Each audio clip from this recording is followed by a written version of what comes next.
My father gave my son a broken toy for Christmas and said, "The real gifts are for family." My son started crying while the other kids snickered. 20 minutes later, I ended their little party. All right, Reddit. What you're about to read is real messed up. My parents disrespected my adopted son and made it clear he wasn't family. So I handled it in a way they never imagined. Grab your popcorn and enjoy this train wreck. I'm Grant, 36 male, run a logistics company now, and I've got this kid named Matthew, who's basically the only good thing I've ever done with my life. But let me back up because the story doesn't start there. 3 years ago, I was grinding 80-hour weeks at my parents' distribution company in Charlotte. I say my parents' company, but really I was the one running it while my dad played golf, and my older sister Grace took credit for everything. Classic family business BS, where the person doing the actual work gets a salary and the people whose names are on the building get the equity. Anyway, I'm at this networking thing, one of those forced corporate mixer situations with bad drinks and people pretending their business cards matter. I'm talking to this woman, Angela, who runs a foster care nonprofit, just making conversation, and she mentions this kid. 8 years old, been in 4 homes in 3 years, and nobody wants him because he's got behavioral issues. I'm like, what kind of issues? And she's like, he talks back and doesn't smile enough, and the foster parents want a kid who's grateful 24/7, not a real human child with feelings. Basically, the kid was smart and angry and black, and white foster families in Charlotte kept sending him back because he wouldn't play the role they wanted. I don't know why I said it. Maybe I'd had too much of the bad drink, but I heard myself go, what if I fostered him? Angela looked at me like I'd just offered to juggle chainsaws. Started asking if I was serious, if I understood what I was signing up for, all that. I was single, worked constantly, lived in a house that was basically just a place I slept between shifts. Made 0 sense. But let me tell you the only thing that did. I can't make kids. No need to go into details, but yeah, part of me wanted a son so bad. And something about this felt right. So yeah, I said I was serious. 3 months of paperwork, background checks, home visits, and classes on trauma-informed parenting later, Matthew moved in. The kid showed up with 1 garbage bag of clothes and this look on his face like he was already planning his escape route. The first night, he sat at my kitchen table with his arms crossed, waiting for me to lay down all the rules. I told him there was one rule: don't lie to me and I won't lie to you. Everything else we'd figure out. He tested that rule approximately 1,000 times in the first month, broke a lamp and admitted it, failed a math test and showed me the grade instead of hiding it. Every time I kept my word. Didn't yell, didn't punish him for being honest. Just dealt with whatever the actual issue was. Slowly, the kid started to believe me, Took about a year before he stopped flinching when I walked into a room too fast. Took 2 years before he started calling me Dad instead of my first name. And honestly, I started loving the little guy. By that point, I knew I was keeping him. Not fostering, keeping. So I started the adoption process. More paperwork, more home visits, more people asking me intrusive questions about my life. But the March before last, it was official. Matthew Sutton, my son. Legally, permanently. Now here's where it gets complicated. See, my parents, Jacob and Pamela Sutton, built their distribution business back in the 90s. Self-made money, country club members, the whole thing. They're the kind of people who talk about family values while treating their employees like garbage and cutting every corner they can find. When I told them I was fostering Matthew, my mom did this thing where she forced a smile. Then asked if I'd really thought it through, if I understood the challenges of raising a child from that kind of background. My dad straight up asked if I was trying to make some political statement. I should have seen it coming, but I kept thinking they'd come around once they met him. They didn't. My sister Grace was even worse. She's got these twin daughters, Ashley and Madison, 11 now, and she's raising them to be exactly like her, which is terrifying. First time she met Matthew, she did that thing people do where they talk slower and louder, like he's hard of hearing. I don't know if you got it. Matthew, who was 9 and reading at a 6th grade level, looked at me and went, "Is she okay? Should we call someone?" I almost lost it trying not to laugh, but the pattern was clear from day one. My parents showed up to every single one of Grace's kids' events. Dance recitals, birthday parties, soccer games, you name it. They'd post about it on Facebook, send group texts about how proud they were. Matthew? They missed his adoption day, said they had a conflict, missed his 9th birthday because they were at some charity gala, missed his 10th birthday because I don't even remember the excuse that time, missed every baseball game, every school event, every single thing that mattered to him for nearly 3 years. And yeah, I knew what it was. I'm not stupid. My parents are racist. Not the screaming slurs kind. They're too respectable for that. The polite kind. The kind that never says anything explicitly wrong, but somehow their black grandson is always invisible while their white granddaughters get trust funds. Grace's kids got new iPads, summer trips to Europe, private tutors. Matthew got forgotten. Meanwhile, I'm still working for my parents, running their company while they collect checks. I kept thinking if I just worked harder, proved myself more, they'd eventually treat him like family. Stupid, I know. But that's the thing about family dysfunction. You keep thinking this time will be different. Then this past December, Matthew asked if we could go to Grandma and Grandpa's for Christmas. He'd made them presents in art class, these painted picture frames. Spent weeks on them. Kept showing me his progress.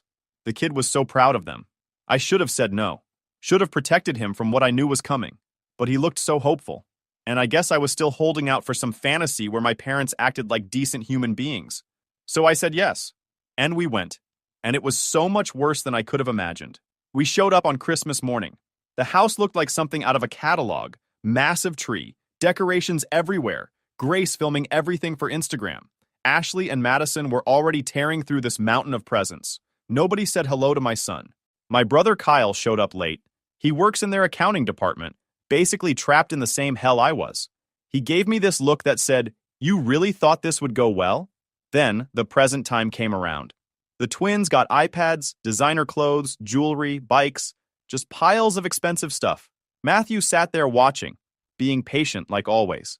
I could see him trying to figure out which present under the tree might be his. Finally, my mom reached under the tree and pulled out this wrinkled package. Handed it to Matthew without even looking at him. He opened it carefully.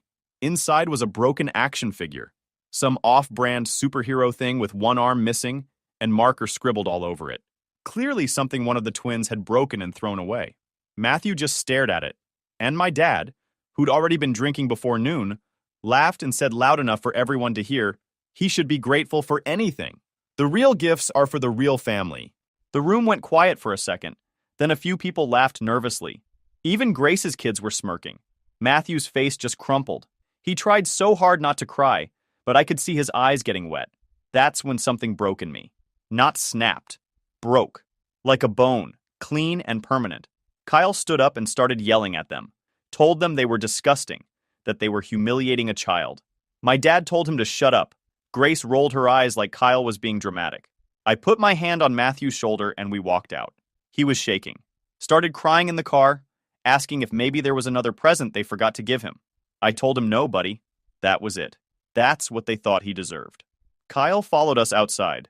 Told Matthew to go upstairs where his kids were playing video games. Before Matthew went in, Kyle looked at me and said, "You should have burned this bridge years ago, man." He was right. I went back in that living room. They'd already moved on back to their perfect little Christmas. I picked up the 2 gifts I'd brought, $400 watch for Dad, some spa package for Mom, and put them back in my bag. My dad noticed, asked what the hell I was doing. I looked at all of them and said, "Merry Christmas. I'm done." They thought I meant I was leaving. I wasn't. I meant I was done with all of it. I quit, I told them. My dad started to laugh, like I was being dramatic. So I told them the rest. That I'd spent the last 18 months building something. That I'd secured a $1.2 million investment, locked down office space, recruited a team. That I was launching my own distribution company in direct competition with them. That I was going to bury them. Once the realization hit them, the room went dead silent. My dad's face went purple. My mom looked like she was going to collapse. Grace finally looked at me like I was an actual threat instead of her annoying little brother. I gathered up Matthew, hugged Kyle, and thanked him, and left. Matthew fell asleep in the car.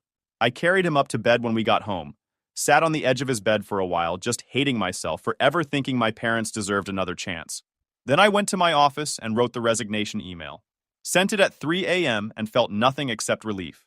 The first few days after Christmas were quiet. Too quiet, honestly. I kept expecting my phone to blow up, but nothing. Radio silence from all of them.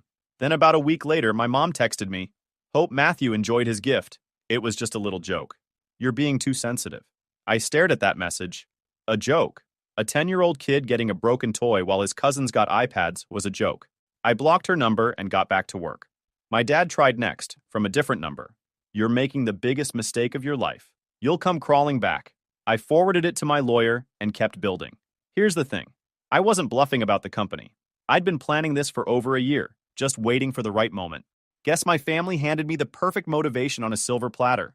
My investor was Vivian Miller, this woman in her 50s who'd built and sold 2 logistics companies already.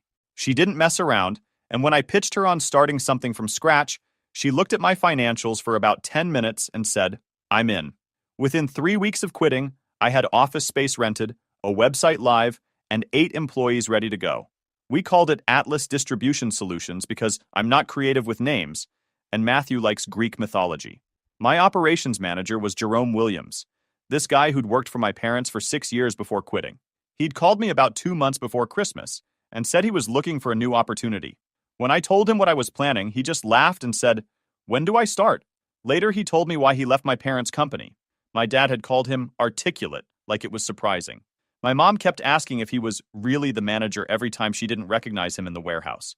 Death by 1,000 paper cuts. Jerome and I clicked immediately. He knew the industry inside and out, had relationships with vendors I'd never even heard of. And when I told him about what happened with Matthew at Christmas, he just nodded and said, "Yeah, I've met your parents. Let's destroy them." By mid-January, we'd signed our first 8 clients. 3 of them were former clients of my parents, who switched over after I reached out. Turns out a lot of people had been waiting for an alternative to Sutton Distribution. One guy, this warehouse manager I'd worked with for years, straight up told me, "Everyone knew you were the one actually running that place. Your dad's an idiot." My phone stayed quiet on the family front. No calls from Grace, no guilt trips from Mom, no threats from Dad. Just nothing. Grace's Instagram told a different story, though. She started posting these vague quotes about betrayal and fake family, and people who stab you in the back. Real subtle. Then, in late January, Matthew asked me something that made my chest hurt. We were eating dinner, and he said, "Dad, do you think Grandma and Grandpa don't like me because I'm black?" I put my pizza down. Asked him why he thought that. He said, "Because they're always nice to Ashley and Madison, and they look like them. But they're not nice to me, and I don't look like them. So I thought maybe that's why."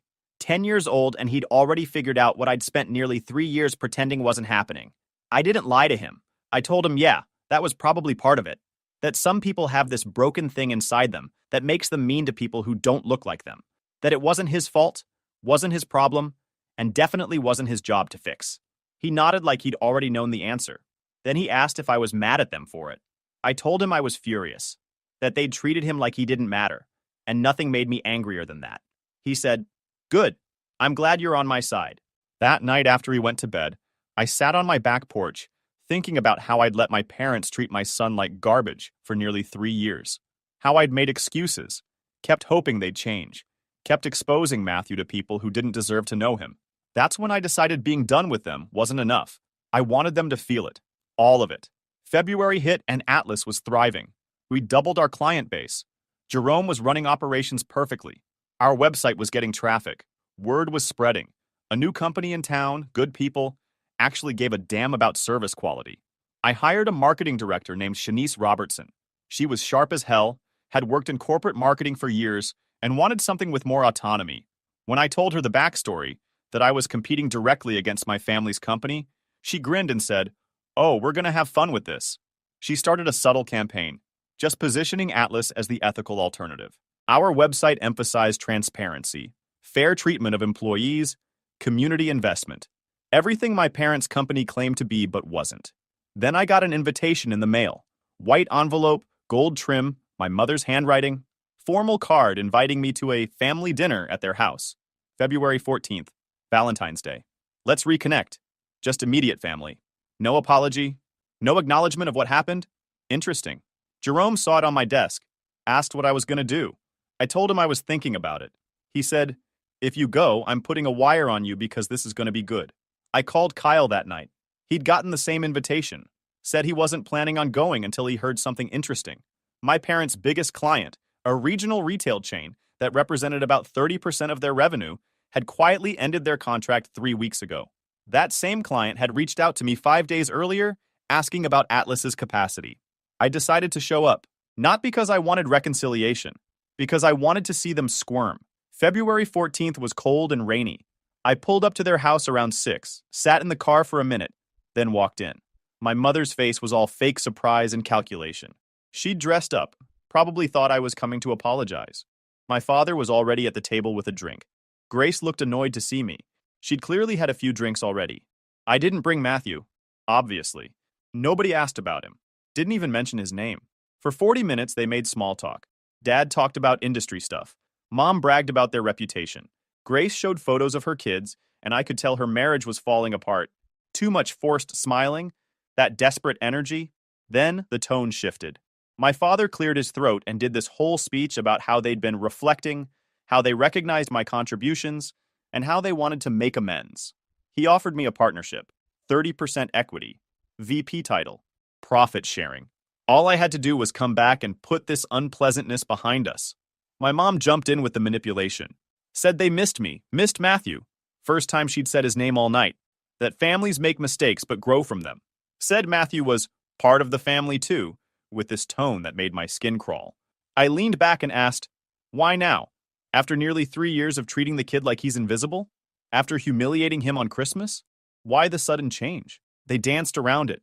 Dad said something about timing. Mom said something about family bonds. So I gave them the truth. You're bleeding clients. Your operations manager quit to join me. Your reputation is tanking and you think I'm your life raft. My father's face went red. Started to say something, but I kept going. That retail chain that just dropped you? They're signing with Atlas next week. 3 of your best people have reached out about jobs. Word's getting around that Sutton Distribution is a sinking ship, and you need me to bail water. Grace scoffed, you're delusional. So I pulled out an envelope from my jacket and slid it across the table. My father opened it thinking it was some kind of agreement. It wasn't. It was a buyout offer. Not for me to join them. For them to sell me the entire company. $4.2 million. Clean exit. They could retire, save face, walk away before everything collapsed completely. Already backed by Vivian's investment group. Already had client commitments. The silence was perfect. My father's hands were shaking. My mother went pale. Grace knocked over her glass and didn't even notice. Kyle walked in from the kitchen. He'd been there the whole time, listening. He sat down across from me and said, that's more than generous considering what it'll be worth in 6 months if you don't take it. My father exploded. Started yelling about betrayal, about destroying what he built, about me being an ungrateful piece of garbage. Full narcissist meltdown. I just sat there and let him finish. When he was done, I said, everything you built was on my back. I fixed your mistakes. I built the relationships. I made this company functional while you played golf, and you couldn't even be decent to my son. My mother started crying. Asked what kind of son destroys his parents. I told her I wasn't destroying anything. I was offering them an exit before they destroyed it themselves. Grace found her voice. Said I was vindictive, jealous, that I couldn't handle her kids being more successful than Matthew. LOL. I laughed. Actually laughed. Told her that her kids were 11-year-old trust fund babies who'd never worked for anything, and that Matthew had more character in his pinky than both of them combined. She called me racist. Actually played that card. Said I was obsessed with race and using Matthew to make some political statement. I stood up, told them they had 1 week to consider the offer. After that, the price dropped $500,000 and kept dropping every week. Kyle followed me out. At my car, he said, I'm putting in my notice tomorrow. You got room for a CFO? I told him to send his resume. He said, I'll do you one better. I've got copies of their financials for the last 5 years. Thought you might want to see what you're buying. That's when I realized Kyle had been planning this longer than I had. Monday morning, the silence broke. My father called at 7:40 a.m. I didn't answer. Around noon, my mother texted, Can we talk? Just you and me. No business. I left her on read. That night, Grace posted an Instagram story that was clearly about me. Some quote about snakes in the grass. Her friend commented, Stay strong, girl, with prayer hands. I screenshot it and sent it to my lawyer with a note. Exhibit A. Tuesday brought the first real escalation. Jerome called around 10 a.m. sounding pissed. Said he'd gotten a call from someone claiming to do an employment verification. They'd asked weird questions. Had he ever seen me be violent? Did I have substance issues? Concerns about my stability? He told them to screw off and hung up. But the message was clear. My parents were trying to dig up dirt. I called my lawyer, Stephen. He said we had grounds for cease and desist, but advised waiting, documenting everything, letting them keep digging their own grave. Wednesday, things got personal. Matthew's school called me at work. Said someone claiming to be family had called asking about Matthew's schedule, pickup authorizations, custody concerns. The school followed protocol and called me immediately. When I got there, the principal showed me the notes. The caller identified herself as Grandmother Sutton and said I was unstable, and she was concerned for the child's safety. That's when I stopped being patient. That's when I decided to go nuclear. I called Stephen, told him everything. He said we had more than enough for a restraining order and defamation suit. But I wanted more. I wanted them to feel what it's like when someone comes after your kid. Stephen said, "What do you want to do?" I said, "Dismantle them, piece by piece." Here's the thing about working at your parents' company for 15 years. You know where all the bodies are buried. Late payments to contractors, questionable tax deductions, non-competes that wouldn't hold up, OSHA violations at the warehouse, payroll errors that always favored the company. I'd been covering those tracks for years. Now they were ammunition. Kyle came through. He'd been quietly documenting everything for months. Brought me a thumb drive with 5 years of financial records, internal memos, email chains. I sat with Stephen, Vivian, and Jerome going through it all. Vivian looked at me and said, "How aggressive do you want to be?" I thought about Matthew crying on Christmas, about my mother calling his school. I said, "I want them to understand what happens when you come after my kid." We built the strategy over the next week. Step 1. Stephen sent a comprehensive cease and desist to all 3 of them, outlined every instance of harassment, included documentation, warned that any further contact would result in immediate legal action. Step 2. I filed complaints with the Department of Labor about OSHA violations at their warehouse. Nothing fatal, but enough to trigger an inspection that would cost them time and money. Step 3. I reached out to 4 of their remaining major clients. Not to poach, just to have conversations about the industry, about Atlas's approach. I never mentioned my parents. Didn't need to. 3 switched to Atlas within 2 weeks. The 4th started asking my parents uncomfortable questions. But I saved the best for last. One client my parents could not afford to lose, a manufacturing company in Colombia. They represented about 40% of Sutton Distribution's revenue. I'd built that relationship from scratch 8 years ago. The CEO was Frank Dalton. I called him, asked if he had time for lunch that weekend. He said sure. Saturday, I drove down to Colombia. We talked about life, business. Eventually, he asked how things were going with my parents' company. I told him I'd left, started my own thing. He nodded like he'd expected it. Then he said, "Your old man called me 2 weeks ago. Tried to tell me you stole client lists and proprietary information.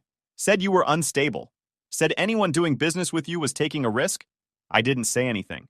Frank took a drink and said, "I told him I've known you for 8 years, and the only risk I see is continuing to work with someone who'd throw his own son under the bus." He pulled out a contract. "This is our current agreement with Sutton Distribution. Up for renewal in 30 days. I'd like to see a proposal from Atlas." I had the proposal to him in 48 hours. He signed 2 weeks later. That was $1.8 million in annual revenue that just walked away. March came in like a wrecking ball. First 10 days, my parents lost 3 more clients, their head of logistics quit, warehouse failed OSHA inspection, and got hit with fines.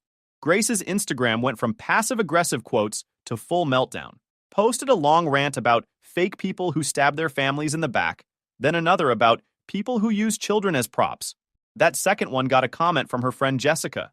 "Girl, you watched your parents humiliate that sweet little boy on Christmas and said nothing. Look in the mirror." The comment stayed up for 2 hours before Grace deleted the whole post. I'd already screenshot it. Matthew was thriving, by the way. Made the school baseball team, had solid friends, stopped asking about my parents. One night playing video games, he said, "I'm glad we left that day." I asked why.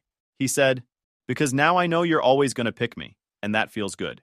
10 years old and dropping wisdom bombs. Meanwhile, Kyle officially joined Atlas as CFO. Brought insider knowledge with him. My parents were bleeding money, losing clients faster than they could replace them. The buyout offer had been on the table for 3 weeks. No official response. But Kyle said there were heated arguments at the office. Mom wanted to take it. Dad refused to admit defeat. Grace was pushing them to fight, but nobody had a plan. Then came the counterattack. And look, I expected something desperate. Just didn't expect it to be that stupid. Someone filed a BBB complaint claiming Atlas engaged in false advertising and stole client lists. Anonymous. But Stephen traced it to an IP address registered to Grace's home. 3 employees got LinkedIn messages from a recruiter offering them jobs at Sutton Distribution with significantly improved compensation. All came within an hour. All 3 forwarded them to me immediately. Jerome looked at the numbers and laughed. They were promising salaries the company couldn't afford. Then my father called Vivian directly. left her a voicemail that was supposedly about a business opportunity, but turned into a 2-minute rant about how I was a traitor and emotionally unstable. Vivian forwarded it to me with a note. Your father just gave us a slam dunk defamation case. Want me to send it to Steven or savor it first? I savored it for 30 seconds, then sent it to Steven. But the fourth shot crossed the line. Someone called CPS, Child Protective Services, and filed a report claiming I was neglecting Matthew, that he was often left alone, concerns about his safety. CPS has to investigate every report. The caseworker who showed up was professional, apologetic. Talked to Matthew, looked around, checked that he was fed and healthy and safe. Told me she could tell the report was malicious but still had to file paperwork. Before she left, she said, "Off the record, whoever called this and referenced specific details that only family would know. They mentioned the adoption, concerns about your ability to parent. I've done this job 12 years. This has all the hallmarks of a family dispute." After she left, I explained to Matthew what happened. He asked if he was going to have to leave. I told him absolutely not, that someone lied to cause problems. He hugged me and said, "I know who called. It was them, wasn't it?" Smart kid. I didn't lie. Said, "Yeah, probably." He said, "Are you going to make them sorry?" I said, "Extremely sorry." That night I called an emergency meeting. Steven, Vivian, Kyle, Jerome. Laid out everything. Steven said we had enough for restraining orders, harassment lawsuit, possibly criminal charges if we could prove who called CPS. Vivian said, or we could just finish them off financially and let the market do the work. Why not both? I said. Kyle pulled up the financials, showed us Sutton Distribution was operating at a loss, burned through most of their cash reserves trying to compete, had 2 major clients left, both unhappy with service. I asked if he could reach out to those clients. He said, "Already did. They're waiting for your call." Within a week, both switched to Atlas. Sutton Distribution was down to small regional accounts that barely covered operating costs. My father made one last desperate play, called Frank Dalton, offered to personally manage his account at 30% discount. Frank said no. When my father asked why, Frank said, "Because your son answers his phone and your company keeps screwing up my shipments. Price isn't the issue. Competence is." He called me laughing about it. Said, "Your old man's losing his mind. Might want to finish this before he does something really stupid." I took his advice. April brought the endgame. Stephen filed a formal defamation lawsuit against my parents and Grace. False CPS report, interference with my business, the voicemail to Vivian. We weren't asking for huge money, just enough to hurt and create a public record. The local business community noticed. Some of their connections started distancing themselves. Grace's social media went dark. My mother started seeing a therapist, according to Kyle. Good. At this point, they all needed to. But the real blow came from Angela, the social worker who'd first told me about Matthew. She ran in some of the same nonprofit circles as my mother. After the CPS incident, Angela made some calls. She let it be known that my mother had called CPS with a false report about an adopted child. In the adoption and foster community, that's about as low as you can go. My mother got quietly removed from 2 boards and uninvited from a major fundraiser. The social consequences hit harder than anything I'd done professionally. That was her world. The charity galas, the society pages, being a pillar of the community. Watching that crumble broke something in her. Mid-April, I got a call from an unknown number. It was my mother. Voice sounded small, defeated. "I need to talk to you, in person, please." I said I'd meet her in a public place with my lawyer present. She agreed. Coffee shop downtown, Wednesday afternoon. My mother looked like she'd aged 5 years and 4 months. Stephen sat next to me, recording everything. She started with an apology. Said she'd been reflecting, been wrong, let her discomfort with Matthew affect her judgment. Then what she really came to say, "Your father wants to accept the buyout, but the price has dropped so much we can't afford to retire on it. We'd have to sell the house." I didn't say anything. She said, "I'm asking you as your mother to consider the original offer, for old time's sake." I looked at her and said, "You called CPS on my son because you were losing a business fight. You tried to have him taken away. And now you want me to do you a favor for old time's sake?" Her eyes filled with tears. Said she didn't make that call. Must have been Grace. I told her I didn't care which one did it. She'd enabled it. Stephen leaned forward. "Mrs. Sutton, my client's current offer is $2.1 million for the business and all assets, down from $4.2 million because of the loss in value. That offer expires in 72 hours. After that, Mr. Sutton can let the business collapse and buy the assets in bankruptcy for significantly less. My mother looked at me like I was a stranger. She said, "This will destroy us. You destroyed yourselves. I just stopped propping you up." She left without another word. 3 days later, Kyle called. Said my father signed the buyout agreement. Accepted $2.1 million. Lawyers would handle the transition. I asked how my father seemed. Kyle said, "Broken. Kept saying he built that company, it was his legacy. I told him he built it on your back and now you own it. He just sat there. Didn't even feel bad. The transition took 6 weeks. I brought in a management team to integrate Sutton Distribution into Atlas. Kept some good employees. Let go of dead weight. Rebranded everything. By June, it was like Sutton Distribution never existed. My parents moved to a smaller house in a cheaper neighborhood. Grace stopped posting entirely. Kyle heard she and her husband Todd separated. I didn't reach out. Didn't gloat. Just went on with my life like they'd never been part of it. Matthew asked once, "Do you think Grandma and Grandpa are sad?" Probably, but people who make cruel choices end up with sad consequences. And that is not our responsibility to fix, kid. He thought about it and said, "I'm glad they're not in our life anymore." Me too, kid. Me too. By August, Atlas had grown beyond anything I'd imagined.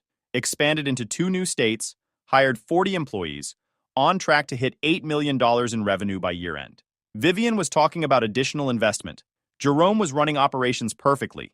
Kyle had the financials tight. And Matthew, starting 5th grade, shelf full of baseball trophies, wanted to be an engineer when he grew up. The kid was reading college-level math for fun. One Saturday in late August, we were at the lake. Me, Matthew, Kyle, and his kids, Jerome and his family, Vivian and her wife. Couple boats, cooler full of food, just having a good time. Matthew and Kyle's oldest were fishing off the dock when Matthew said, "This is better than Christmas at Grandma's house, right?" Everyone got quiet. Kyle's kid, who'd been there that Christmas, said, "Dude, literally anything is better than that Christmas." We all laughed. Jerome told Matthew, "Your dad won, little man. You both won." Later that evening, after everyone left and Matthew was in bed, I sat on my back porch thinking about the past 9 months. Dutiful son to enemy to owner of my parents' company. Watched them try to destroy me and ended up destroying them instead. Some people might say I went too far. That family should forgive. Those people didn't watch their son cry on Christmas because his grandparents gave him garbage while his cousins got iPads. Those people didn't have their mother call CPS. You come after my kid, I end you. Simple as that. My phone buzzed. Unknown number. Almost deleted it, then saw the message.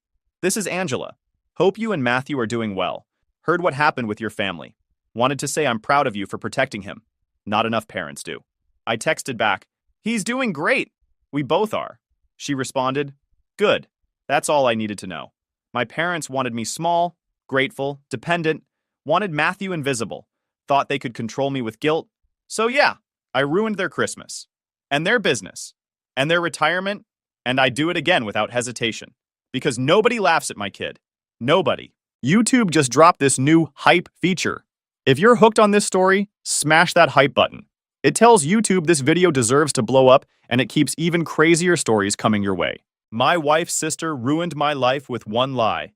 Everyone believed her. Years later, her own drunken confession surfaced, and the fallout destroyed her entire world. Hey Reddit, it's been a long time since I've posted anything, but I guess I just need to get this off my chest. A few years back, my entire life got wrecked over a lie. A really bad one. I lost everything because of it. Now, years later, things are different. Better, I guess. I'm not here for pity or attention, just to share what happened and maybe remind a few people that sometimes the truth takes its sweet time showing up. I remember that night clear as day. Sunday dinner at my wife's parents' house. Her mom, Eloise, was setting the table like we were hosting a royal banquet, and her dad kept yelling from the living room about the game. It was normal. Too normal for what was about to happen. Scarlett's family always had this habit of being too involved in everything. Every argument, every decision, even what brand of laundry soap we used, somehow became a family discussion. And her sister Alice was the worst at it. Always in our space. She'd drop by without calling, open our fridge like she lived there, and act like I was invisible until it suited her. At first, I thought she was just immature. She'd tease me sometimes, call me the quiet husband, make little jokes that felt off. Once, she came into our home office to borrow tape, but she stayed 20 minutes chit-chatting. Getting touchy, I told her to knock it off. She didn't like that. Scarlett said, "She's just lonely. Don't take it personally." Big mistake. Anyway, That night, the whole family gathered. Her brothers Ben and Peter were already a few beers deep. Alice sat across from me, barely saying a word, just picking at her food. I didn't think much of it until she suddenly put her fork down, real slow, and said, "I have to tell you all something." Everyone went quiet. Scarlett leaned in, concerned. "What is it?" Alice's eyes started watering instantly, like she'd been rehearsing. I didn't want to say anything because I was scared, but Adrian hurt me. The room froze. I blinked. What? She sniffed hard, shaking her head like she couldn't believe she was saying it. He forced himself on me a few months ago. I didn't want to believe it myself, but I'm pregnant, and it's his. Everything stopped moving for a second, like time folded in on itself. Then it exploded. Scarlett shot up from her chair so fast it fell over. "You're disgusting!" she screamed, and before I could say a word, her hand came across my face so hard my ears rang. The whole table jumped. Her brothers were already on their feet, yelling, cursing. "Are you kidding me?" I said, backing away, hands up. "That's not true. She's lying." But nobody heard me. Nobody wanted to. Alice covered her face like she was ashamed, crying hard now, full-blown shaking. "I didn't want to ruin your marriage," she said between sobs, "but I couldn't live with it anymore." Scarlett's mom gasped and started crying too. "How could you, Adrian?" "Because I didn't!" I shouted. "This is insane." Ben grabbed me by the collar and shoved me against the wall. "You're lucky we don't kill you right now," he said through his teeth. Peter was filming on his phone, yelling something about making sure everyone sees the kind of man you are. I kept trying to talk, but my voice disappeared under their noise. Scarlett wouldn't even look at me. She was crying, shaking, repeating, "I trusted you," over and over like a broken record. Alice's crocodile tears kept flowing. She even started apologizing to Scarlett. It was such a disgusting performance that for a second, I thought maybe I was the crazy one for seeing through it. Eloise started yelling for someone to call the police. I heard sirens a few minutes later, and by then, the neighbors had gathered outside. Ben still had me pinned against the wall, spitting threats in my face. The cops came in yelling for everyone to back off. Ben let go. I stumbled, face burning, ears ringing, heart about to explode. I tried to explain to the officers, but it didn't matter.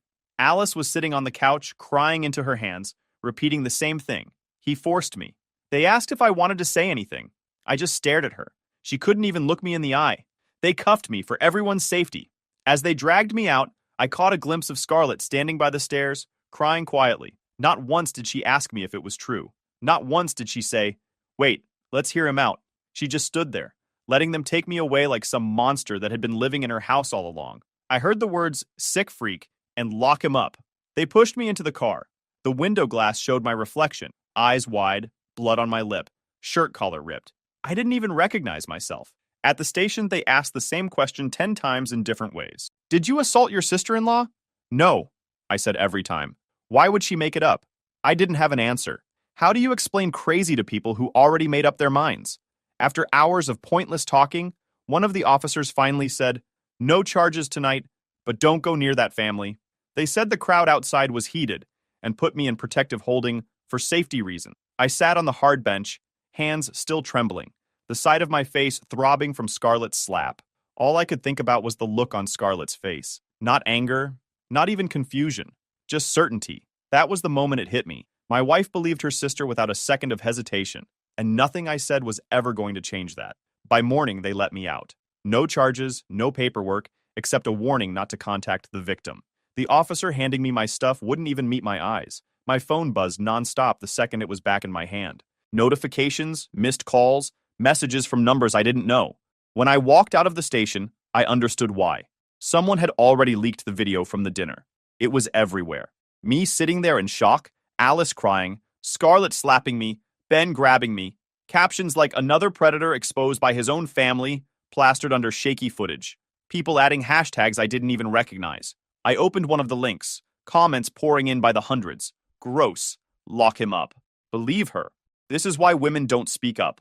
My face was being shared in threads like a wanted poster. The words "alleged" or "accused" were nowhere.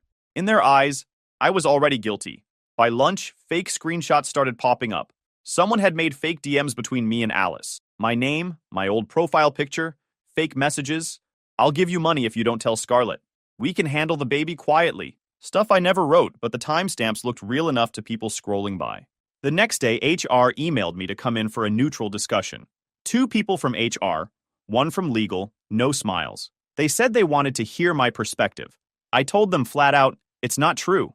She's lying. There's no evidence because nothing happened. They nodded like they were listening, but didn't write anything down. One of them said, "You understand how serious this is, right?" Another said, "We're concerned about our company's reputation during this sensitive time." 2 days later, I got an email. Due to recent events, the company has decided to initiate separation to protect its brand. No severance, no reference letter, just gone. I'd spent 5 years at that job, never late once. Didn't matter. I went home, and my landlord was waiting on the steps with a folded notice in his hand. "Hey man," he said, eyes on the ground. "Nothing personal. Tenants are nervous. I need you out by Friday." I stared at him. "You can't just—" He cut me off. "I'm sorry. Really." Then he walked away. I went to the window. My car was parked across the street. There was fresh spray paint across the side. Predator. I called Scarlett. Straight to voicemail. Tried again. Blocked. Her mother had blocked me too. Even people we used to host at our apartment, neighbors, co-workers, casual friends, unfriended me like I was contagious. That night, a lawyer friend from college called. He said, "I can't represent you, but you should know your wife filed for a restraining order. Says you're dangerous. You'll get papers soon." The next morning, I tried to log into my old social media to at least defend myself. I couldn't. Alice had posted her story, tagging me by name and using my full name in every caption. She wrote, "I'm scared. He's threatening me if I speak out." People were flooding her comments with hearts and, "You're so brave." I scrolled down and saw familiar names. Ben had commented, "Proud of you, sis. We'll keep you safe." Peter replied under someone else's comment, "We're dealing with it." That's when it clicked. One of them was feeding her the playbook. Maybe both. They weren't just standing by her. They were pushing the narrative, shaping it, making sure I stayed the villain. I stared at my cracked phone screen. My face was everywhere. My job gone. My apartment gone. My wife gone. Every move I made being screenshot and twisted. People I'd helped move furniture, fix gutters, watch their kids. None of them even asked if it was true.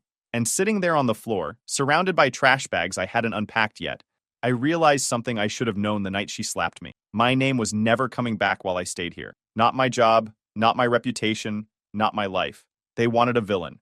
I'd been handed the role. I couldn't clear my name by shouting louder online. That only fed the fire. I couldn't go to court with no evidence. That would take years. If I stayed, I'd be a headline before the month was over. I needed to disappear, not because I was guilty, but because they'd already buried me. That's when the plan started forming in my head.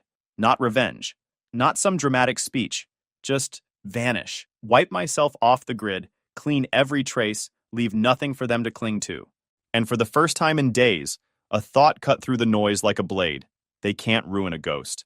I shut my laptop, pulled out a notepad, started writing down every account, every subscription, every link to my name, crossed them off one by one. I didn't tell anyone. I didn't post a goodbye. If the world wanted me gone so bad, I'd give them exactly what they asked for. The next morning, I stopped being Adrian. No note, no announcement. I just started erasing myself piece by piece. First went the social media. Every account, every old post, every picture. I didn't just deactivate them, I deleted them, changed recovery emails, wiped backups. My digital shadow went dark overnight. Then the bank accounts. I emptied what little I had left into cash orders under different names and closed the accounts, canceled subscriptions, sold my car for less than it was worth and took cash. Even my phone number, gone. New prepaid SIM, no contract, no trace. It was weirdly easy to vanish when no one wanted to hear from you anyway. By the end of the week, my apartment looked like it had never been lived in. Clothes bagged, furniture listed on Craigslist under fake profiles. People came and picked things up without questions. One guy hauled away my couch while scrolling through his phone, probably reading comments about the predator from the viral video, and not even realizing it was me handing him the keys. I bought a one-way bus ticket with cash and left before dawn. No goodbye to anyone. The city slid away behind me like a bad dream. I didn't go far at first, just rode until the scenery changed from highways to empty fields, then to small towns nobody posted about. By the time I reached the coast, I was using a new name. Mike. Not Miles, not anything sentimental. Just plain Mike, the name on an old work shirt I found at a thrift shop. The town I landed in was small and gray, tucked against the edge of the water like it was hiding from the world. No billboards, no chain stores, a harbor full of worn boats and the smell of salt. I walked to the first diner I saw, ate a sandwich in silence, then asked the waitress if anyone was hiring. She pointed at the dock. That's how I ended up fixing boats for a man named Don. He didn't ask for paperwork, just handed me gloves and pointed at a cracked hull. Sand it down, patch it, keep your head down, he said. That was fine by me. Days started blending. Wake up in a rented room above an old supply shop. Work at the dock until my hands ached. Eat at the diner. Sleep. Repeat. Nobody knew me. Nobody whispered. Nobody asked questions. For the first time in months, I wasn't a headline. I was just a guy sanding wood. At night, I'd go to the library, a tiny one-room building that still used paper cards for checkouts, and use one of their old computers. I'd search my old name, not because I wanted to torture myself, but because I needed to know the scale of the lie. Every time, there was more. Alice on some podcast, telling her story about surviving a predator in her own family. Her followers leaving comments like, "You're so strong," and "We believe you." Scarlett was nowhere. No statements, no posts, just silent. I started saving everything. Screenshots, posts, interviews, dates, times, usernames. All of it went into a private folder on an encrypted USB I kept on me. Not because I knew what I'd do with it, but because I couldn't stand the idea of the truth disappearing while their lie thrived. Work kept me busy. The routine dulled the noise in my head. My hands got stronger, my skin rougher. People started recognizing me as Mike, the quiet guy at the dock who fixed things. It wasn't a life, not yet, but it was breathing room. Then one night, after closing the library, I sat at the old computer scrolling through another thread about Alice. Same comments, same fake sympathy. I was about to log off when a new email appeared in the inbox I'd made for job hunting. No subject line, no name, just 5 words. I know you didn't do it. I stared at it for a long time. No attachments, no links, just that sentence. My thumb hovered over the mouse. Reply or delete. For the first time since I left, my heart started racing again. I logged off without answering. Walked back to my room in the cold wind off the harbor. The message burned into my head. Back in the room, the USB drive felt heavier than usual in my pocket. I sat on the edge of the bed, laptop open, the email still on the screen. My new name was Mike. My hands were calloused. My old life was gone. But whoever sent that message had just reminded me, my story wasn't. I stared at the blinking cursor, unsure whether to reply. After a while, I copied the address into a search bar. Nothing came up. It wasn't tied to anything public. My gut said trap, but curiosity won. I replied with one word, who? A few minutes later, another message popped up. No text, just a link. A short, messy URL that didn't look like any social platform. I hovered over it for a full minute before opening it in a new tab using the library's computer. If someone was tracking me, they weren't getting my personal device. The page loaded slow, like it was fighting to stay alive. Just one video file sitting in the middle, no title, no watermark. I hit play. The camera was shaky, like it had been recorded on a phone at a private party. Music thumping faintly in the background, people laughing off screen, and then Alice. Sitting on some couch, drink in hand, makeup smudged, eyes half-lidded, she was laughing, the kind of laugh people use when they've had too much and think they're untouchable. "You know what's funny?" she slurred. Everyone actually believed me. Someone behind the camera asked what she meant. Alice leaned forward, smiling like it was a secret joke. "Adrian," she said, "the guy I said assaulted me. I made it up." She even laughed about the pregnancy part. Said she made that up too. That it was just to make it stick. The person off-screen laughed awkwardly. "No way!"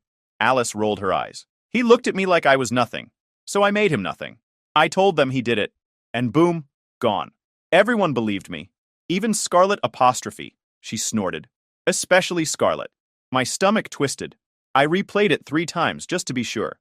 It wasn't deepfake or AI or edited. It was her voice, her laugh, her words. She confessed to destroying me like it was gossip. I downloaded the video instantly and copied it onto my encrypted drive. Then I checked the source. I checked the file details. It was hosted on a private drive link, and the owner tag showed Scarlett M. right there in the metadata. My heart stopped. That meant my wife, or ex-wife, whatever she was now, had the video all along. I sat there in silence, the fan from the computer humming like static in my skull. That meant my wife, or ex-wife, whatever she was now, knew. She'd had that clip, maybe for weeks, maybe months, and she hadn't said a word. At first, I thought she might be trying to frame me again somehow, but the clip was too damning to her sister. There was no benefit to her sending it unless she'd finally realized what really happened. I couldn't decide what stung more, knowing I finally had proof, or realizing Scarlett had seen it before me and still said nothing. For the first time, I wasn't angry. I was cold, focused. Going public would have been messy. No one listens to long explanations online. They just scroll to the next drama. But Alice's whole world was built on image. The victim, The brave survivor. The influencer with a cause. I didn't need to destroy her. I just needed to show the truth to the right people. So I started small. I made 3 anonymous accounts using throwaway emails and VPNs. I uploaded the clip to a hidden folder on an encrypted cloud drive, sent out links labeled Private Proof Re Alice, first to her fiancé. He was some real estate guy from her city, then to her employer, a nonprofit that posted daily about protecting survivors, and finally, to a couple of smaller online forums that still discussed my case occasionally. Within a week, the cracks appeared. Her fiancé deleted all their engagement photos. Then his page went private. Then her account disappeared for 2 days and came back with all comments turned off. She volunteered with a nonprofit and worked at a boutique. Both cut her loose without a word. I didn't smile, didn't celebrate, just watched it unfold from a library computer like a spectator at my own funeral. Every time I saw her image fade from another platform, I saved the page, date, time, screenshot. My folder grew, not because I needed more evidence. I just liked watching the truth finally leave footprints. About 2 weeks later, another email came in. This one from a different address, but the tone was the same. Short, careful, almost guilty. Subject, I know what she did. Message, please talk to me. There was no name, but I knew the wording. It was Scarlett. I could tell by how she capitalized her I, and how she always put periods after short sentences. She'd done it in every text we'd ever sent. I sat there staring at the screen again, hands hovering over the keyboard. She had my new email somehow, which meant she'd been looking for me. For what? To apologize? To explain? To make herself feel better? I didn't reply. I read the message 3 times, then forwarded it to my private folder with everything else. The folder that had become my real diary, my proof that I hadn't gone crazy, that this happened. Then I deleted the email chain from my inbox entirely. If she wanted to talk, she should have done it when I was bleeding and cuffed, not now that her world was shaking. I leaned back in the chair, the dull hum of the computer fan filling the silence again. For the first time, the truth wasn't buried. And this time, I wasn't going to let anyone twist it again. I closed the laptop, pocketed my USB, and left before the library lights flicked off. That night, I slept with the calm of someone who finally had proof, and the certainty that he wasn't done yet. It was late afternoon when I heard the knock. Not the casual kind. This was steady, deliberate, like someone rehearsed it. When I opened the door, she was there. Scarlett, soaked, tired, clutching an umbrella that had given up halfway. She looked like she hadn't slept in days, maybe weeks. They didn't have that spark I used to know. I found you, she said softly, voice shaking just enough to sound real. It took me a long time. I didn't answer, just stared, letting her squirm under the silence. She swallowed. I hired someone, a private investigator. You changed your name, your everything, but you still use the same initials on an invoice and the same P.O. box on a supply receipt. That's how he tracked you down. Why are you here, Scarlett? I finally asked. Her voice cracked. Because I had to see you. I couldn't live with it anymore. I didn't move, didn't invite her in. She hesitated, then whispered, please. I stepped aside. She entered slowly, like she was afraid the floor would collapse under her weight. Scarlett stood in the middle of the room, dripping on the floor. You built a whole life here, she said quietly. You look different. People tend to change after being accused of something they didn't do, I replied flatly. She winced. I deserve that. No, you deserve worse, I said. But go on. Tell me what you came here to say. She clasped her hands, trembling. When the video came out, Alice's confession, everything fell apart. Everyone who stood with me just disappeared. It was like the lie turned back and swallowed all of us. I leaned against the table, arms crossed. And now you want what? Closure? Her eyes filled with tears, but she didn't cry. I want you to know that I'm sorry for not listening, for believing her. For ruining my life? I cut in. She flinched like the words hit her. Yes. The room went quiet. Only the rain filled the gap between us. I keep replaying that day, she said finally, her voice small. You were holding a mug. You looked confused, not guilty. But I didn't see that. I saw what I was told to see. Alice said you forced yourself on her. And I just believed it. Because it was easier, I said. She nodded, tears spilling now. Yeah, it was easier. Easier to believe a crying sister than to stop and question the man I married. Easier to look like I was protecting her than admit I didn't really know what was true. I didn't want to think my family could lie about something that serious. I shook my head slowly. You didn't just believe her, Scarlett. You helped her. You let your brothers drag me out like trash. You stood there and did nothing while they filmed it. Her voice broke. I was scared. Of what? The truth, I snapped. Because it sure wasn't of me. She covered her face, shoulders shaking. I've been haunted by it every day. I see your face when I try to sleep. I hear that sound, the slap, over and over again. You were right there, and I didn't even ask a single question. I didn't feel satisfaction, just exhaustion, the kind that sinks into your bones and stays there. You know what's funny? I said quietly. Everyone told me to move on, that the truth would come out eventually. It did. But no one talks about what happens after. The truth doesn't fix the damage. It just shows you how deep the cracks go. She looked up, eyes red. I can't forgive myself. I've tried therapy, church, everything. Nothing works. I just needed you to know that I'm sorry. I stared at her for a long time before saying, I won't forgive you, Scarlett. Not because I hate you. I don't. I just don't believe forgiveness means pretending it didn't happen. She nodded slowly. I get that. But, I continued, you still have to do the right thing. If you really mean what you said, you'll make it right publicly. Not for me. I don't need it. But because you helped bury the truth. You helped destroy a man who didn't deserve it.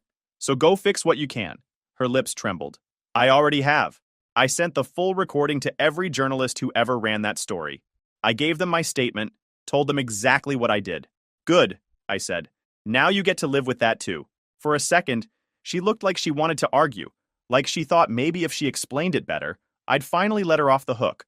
But she didn't. She just nodded, quietly accepting that there was no winning this conversation. She pulled her coat tighter and walked toward the door. Scarlett paused before leaving. You were always the better person, she said softly. Even now. I looked past her, at the storm outside. No, I just learned the hard way that some people don't deserve another chance. She stepped out into the rain. Didn't use the umbrella. Just walked straight into it until her shape disappeared down the road. I watched for a moment, then turned back to my desk. My laptop was still open. The screen blinked with a pending task from a client in another city. I sat down, cracked my knuckles, and went back to work. Because life didn't pause for guilt. Not mine, not hers. And this time, I wasn't going to let anyone's tears rewrite what I'd already rebuilt. It started small. Not national, not viral, just local. Someone back home posted the video on a community Facebook group. Then it hit the town's news site. Local woman exposed for false assault allegation. No names at first, but everyone there knew exactly who it was. The video was short, blurry, and clear enough to ruin her. Alice, drunk, saying, "He looked at me like I was nothing, so I made him nothing." The same words I'd heard months ago. I didn't upload it. I knew right away it had to be Scarlett. By morning, everyone back home was talking. Local cafes, grocery aisles, even barbershops. You could hear her name whispered like a curse. People who used to praise her were now pretending they always had doubts. The same folks who once said poor Alice were now calling her a monster. It didn't go national or hit big headlines, but back in that town, it spread like fire in dry grass. By the end of the week, Alice's world fell apart. The boutique she worked at back home quietly fired her. No post, no statement, just erased. Her fiancé, that guy with the gelled hair who used to glare at me during holidays, called off their wedding. People saw him moving his stuff out of her apartment in the middle of the night. Her mom, Eloise, got cornered at the grocery store. Someone overheard her arguing with the cashier, who refused to bag her things. The lady just said, "You should be ashamed." The whole store went silent. She left everything on the belt and walked out. Her brothers weren't doing any better. Ben, the loud one, lost his job at the local high school. Parents started complaining once the video of him dragging me out years ago resurfaced online. "Not the example we want for our kids," one mom wrote on Facebook. That was all it took. He resigned. Peter's garage got spray painted twice with the word liar. He closed it the next week and moved out of town. And Scarlett? No one said much about her. She stayed out of sight. I figured she was the one who uploaded it. Maybe to set the record straight, maybe to ease her guilt. Either way, I didn't reach out. I'd already heard enough. It's weird seeing people who once looked at you like a criminal suddenly look at you like a ghost they wronged. I'd go into town for coffee, and people would lower their voices. Some nodded politely. Others said, "Hey, glad you're still around," like I'd died and come back. Not people from my past, just folks here in this harbor town who only knew the rumors secondhand. Even Mrs. Ingram, the old bakery lady who once refused to serve me, slid a bag of bread across the counter one morning and said, "This one's on me, sweetheart." No apology, no explanation, just guilt wrapped in brown paper. That night, after work, I was cleaning up my desk when my phone buzzed. It was an article link someone sent from an unknown number. Headline, "Alice hospitalized after overdose attempt." I just stared at it. Didn't open it for a few minutes. When I finally did, the first line said she'd left a letter behind. It mentioned me by name. Said she regretted everything. Said the guilt was eating her alive. said she never meant for it to go that far. I set my phone down and sat there for a long time.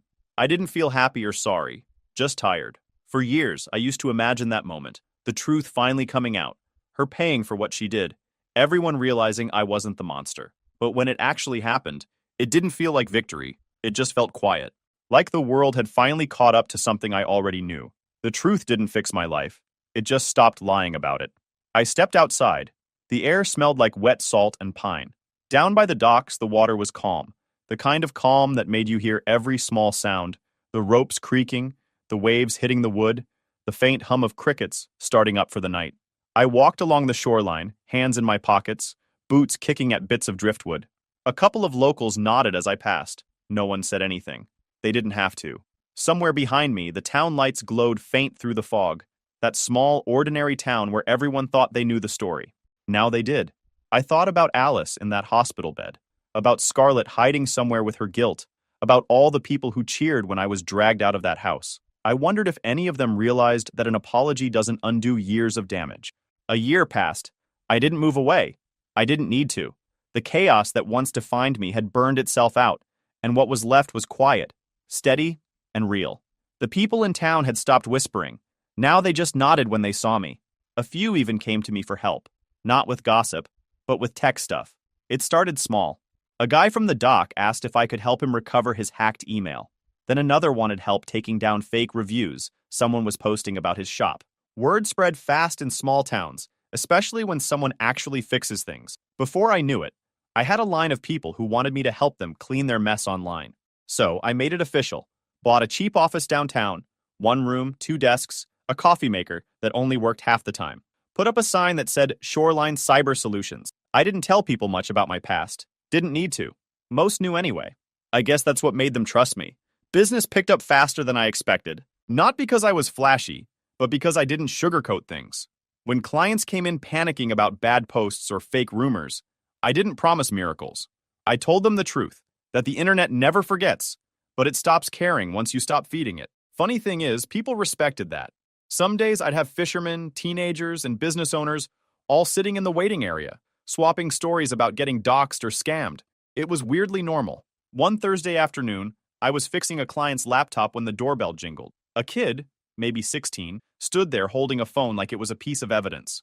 Tall, nervous, the kind of kid who looked like he'd rather be anywhere else. Are you Mr. Mike? He asked. Yeah, I said. What's up? He hesitated. You're the guy from that story, right? The one who got framed? I froze for a second. I hadn't heard anyone say it out loud in a long time. Where'd you hear that? Online, he said quickly. There was this post. It didn't say your name, but I recognized the town and the details. My mom showed me. She said it was a lesson about how people rush to judge. I nodded slowly. And he pulled out his phone and opened a file. Someone at my school edited a photo to make it look like I was selling test answers. Posted it everywhere. I almost got suspended before they found out it was fake. I didn't know how to stop it, so I came here. He looked down at his shoes. That story about you made me realize maybe my life's not over because of one lie. That hit harder than I expected. I told him to sit. We went over how to remove the fake posts, how to report the profiles, how to collect proof in case he needed it. He listened carefully, scribbling notes like it was homework. After he left, I sat there for a while thinking about how I used to obsess over the world knowing I was innocent. Back then, I thought justice meant headlines, apologies, or maybe even a courtroom win. But what I realized was simpler. Justice is surviving long enough to see your life work again. People come in here every week with different stories, but the same kind of pain. Some cheated on, some framed, some just unlucky enough to end up on the wrong side of a rumor. They all start with the same line. I just want my life back. And I get it, because that's all I ever wanted to. Scarlett sent me one last message months ago. It just said, I hope you're doing better. No apology this time, just that. I didn't reply. Some things are better left unanswered. Sometimes when I walk home at night, I pass by the local diner where I first ate when I moved. The waitress still works there. She knows me as Mike, the quiet guy who fixes broken passwords and keeps to himself. I like it that way. Life didn't turn out perfect. I'm not rich, not famous, not redeemed by any dramatic ending. But my name's clean, my work's honest, and I sleep without that pit in my stomach. That's enough. Every now and then, I check that folder, the one with all the old screenshots, news clippings, and proof. I don't look at it to relive it. I look at it to remind myself what it took to get here. Because there are still thousands of people out there who'll never get their truth seen or believed. And maybe that's why I keep doing what I do, helping whoever walks through that door, one digital mess at a time. The internet doesn't forgive easily. It doesn't forget. But it remembers everything, even the truth. You just have to survive long enough for it to surface. That's what I tell people now. Truth doesn't flinch. It just waits. And if you're patient enough, it finds you again, usually when you've stopped begging for it. I turned off the lights, locked the door, and looked out at the quiet street. Same town, same ocean air, different man. And for the first time in a long time, that felt like winning. YouTube just dropped this new hype feature. If you're hooked on this story, smash that hype button. It tells YouTube this video deserves to blow up, and it keeps even crazier stories coming your way. I secretly learned my girlfriend's language and overheard her cheating plan. I'm still trying to wrap my head around everything that's happened in the last few days. And honestly, I'm at a loss for what to think or do next. Here's the situation. My girlfriend, Grace, is from Germany, and I'm from the US. We've been together for a fantastic 2 years, and she's everything I could ever want. She's super smart, incredibly beautiful, and we just get each other on so many levels. Our relationship has been like something out of a fairy tale. About a year into dating, I knew she was the one I wanted to be with forever. So, I decided to learn German to surprise her and eventually propose to her in her native language. I've been at it for over 6 months now, and I've gotten to the point where I can catch the drift of most basic conversations in German. Now here's where things got complicated. We were on a vacation at a tropical resort, enjoying a break before getting back to the grind of school and work. It was an amazing time filled with lots of love and fun, and I couldn't have been happier being with Grace every moment of the day. But then, 2 days ago, something happened that shook me to my core. We were all at a big dinner buffet, having a good time with conversations flying around the table. My family adores Grace, and they're all in on my plan to propose. By now, my German is decent enough that I can understand the basics of what's being said around me. Out of nowhere, this guy I've never seen before walks up to our table and says something to Grace in German. I've replayed this moment over and over in my head, so I know exactly what was said. He mentioned something about meeting up with her later that night, and she didn't exactly shut him down. I was so shocked by this exchange that I completely zoned out from reality for a bit. I can't remember what happened right after, whether Grace said anything about the guy or if the topic was just dropped. I was lost in my thoughts, trying to make sense of the situation when I finally snapped back to the present. For the past couple of days, I've been feeling completely numb, like I'm just going through the motions without any real sense of what's happening around me. It's as if my emotions are locked up somewhere I can't reach them. After that guy left, I managed to act normally for about 5 minutes before excusing myself to the bathroom. Even after splashing water on my face, I didn't feel any different. The night continued as if nothing happened, and so did the next day. It wasn't until this morning that the dam finally broke, and I found myself crying in the shower. Part of me thinks I should talk to her about what happened, but then again, it seems pretty clear-cut, doesn't it? The way they interacted looked way too flirty to me, and I'm usually not the guy who gets jealous or possessive. I can't shake the feeling that there was something going on between them, especially since their conversation seemed so casual and flirty. If anything did happen, it had to be when I was asleep, because we've been inseparable otherwise. The thought alone makes me sick to my stomach. Right now, I'm typing this out in our resort's lobby, and she's just a few feet away, oblivious to the storm inside me. I've been acting like everything's fine, even maintaining our intimacy, but inside, I'm a mess. I know I'm not dealing with my feelings in the healthiest way, but I'm at a loss. Part of me feels like I'm losing my mind, swinging between despair and desperation. I've thought about bringing it up to her, but whenever I try, I just freeze up. There's a chance she isn't cheating, and maybe there's a reasonable explanation for their exchange. Maybe she did explain, and I just wasn't in the right state of mind to hear it. As much as I love her, the idea of her cheating is something I can't tolerate. I've even thought about retaliating by cheating myself, but that's not really something I'd do. I'm stuck in this place of not knowing how to approach her, or even if I should. I need some guidance here. Am I losing it? Overthinking? Please, I could really use some advice on what to do next. End of the post. So, OP, just laying it out straight without jumping to conclusions, it really does seem like there might have been something going on between your girlfriend and this other guy. Why else would he not make a point to introduce himself to you, right? He was right there, laughing, asking about you, yet you're in the loop about their conversation, and they have no clue you understand them. If their chat was innocent, about the weather or some TV show, I'd expect either him to introduce himself or for her to introduce him to you right off the bat. You mentioned that discovering this conversation hit you like a ton of bricks, and you're not sure if she offered any explanation afterwards. The simplest way to clear the air is just to ask her directly. The advantage you have here is that you actually know what was said in their exchange. You're already in on the actual content of their chat, so if she starts spinning a different tale, you'll know it doesn't match up with the truth. And the best part about knowing exactly what went down is that it shields you from any attempts to twist the story, shift blame, manipulate the situation, or throw accusations your way. Basically, all the classic moves you might find in the cheater's playbook. In short, OP, my advice would be to calmly ask her about it. No need for confrontation or accusations, just a straightforward question to see how she responds. I'm curious about what everyone else thinks about this whole mess. What advice would you give, OP? Drop your thoughts in the comments below. Now let's see what the community has to say in their comments. GoGo785 offers some sage advice right off the bat. Your first move should be to have a heart-to-heart with your girlfriend. Gently probe her about what exactly that guy said to her the other night. If she gives you a non-answer like, he just said hello, push for more specifics. If she comes clean with a plausible story, then you can chalk it up to a simple mix-up and move forward. However, if it turns out she's not being honest, it's time to play your ace by revealing you've been keeping a secret too, that you understand German. This is when you confront her in German, highlighting how damaging secrets and lies can be in a relationship. Sea Captain suggests a more straightforward approach. Just ask her in English who the guy was and what was said. This should give you a clear indication of whether she's being truthful or not, guiding you to an obvious decision from there. JJ, 735 chimes in with a cautionary note, arguing that 6 months of language study isn't nearly enough to achieve fluency. They advise talking to her, but to keep in mind that you might have misunderstood the conversation.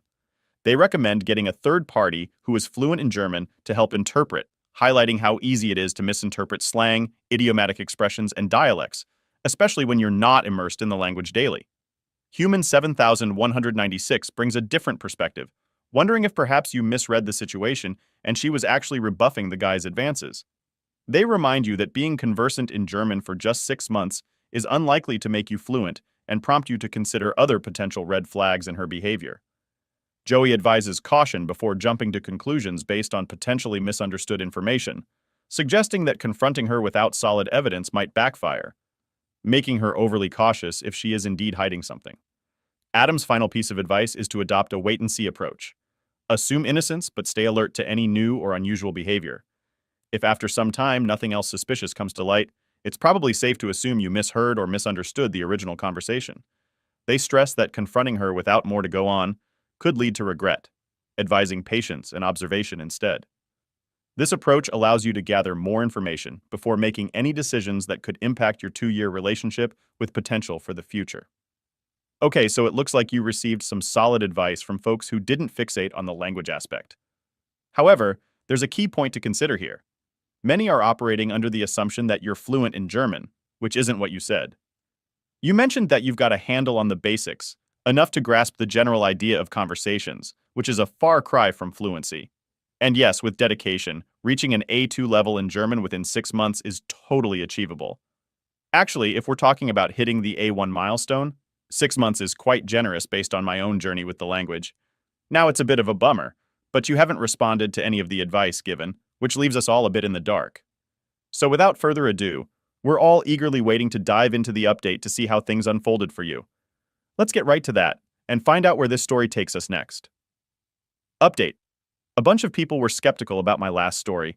They couldn't believe how fast I learned a new language. Here's the thing though, getting to know the basics of a language to the point where you can have simple talks in about 3 months is totally doable. That's not just me saying it. It's a common experience for folks who really put their minds to it. Plus, I've got a bit of a head start because I already speak another language that's quite similar to German.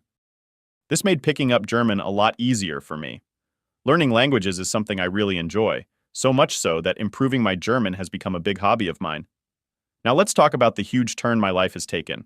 I wasn't planning to come back to this account, but things are looking up for me now, and I think it's important to finish what you start, including updating folks on what's happening, especially when they've taken the time to follow your story. So, here's the tough part. Yes, she cheated on me. I want to share something else with you, something personal. I've had a hard time with my mental health for many years, dealing with really deep sadness, worry, and even thoughts about ending my life.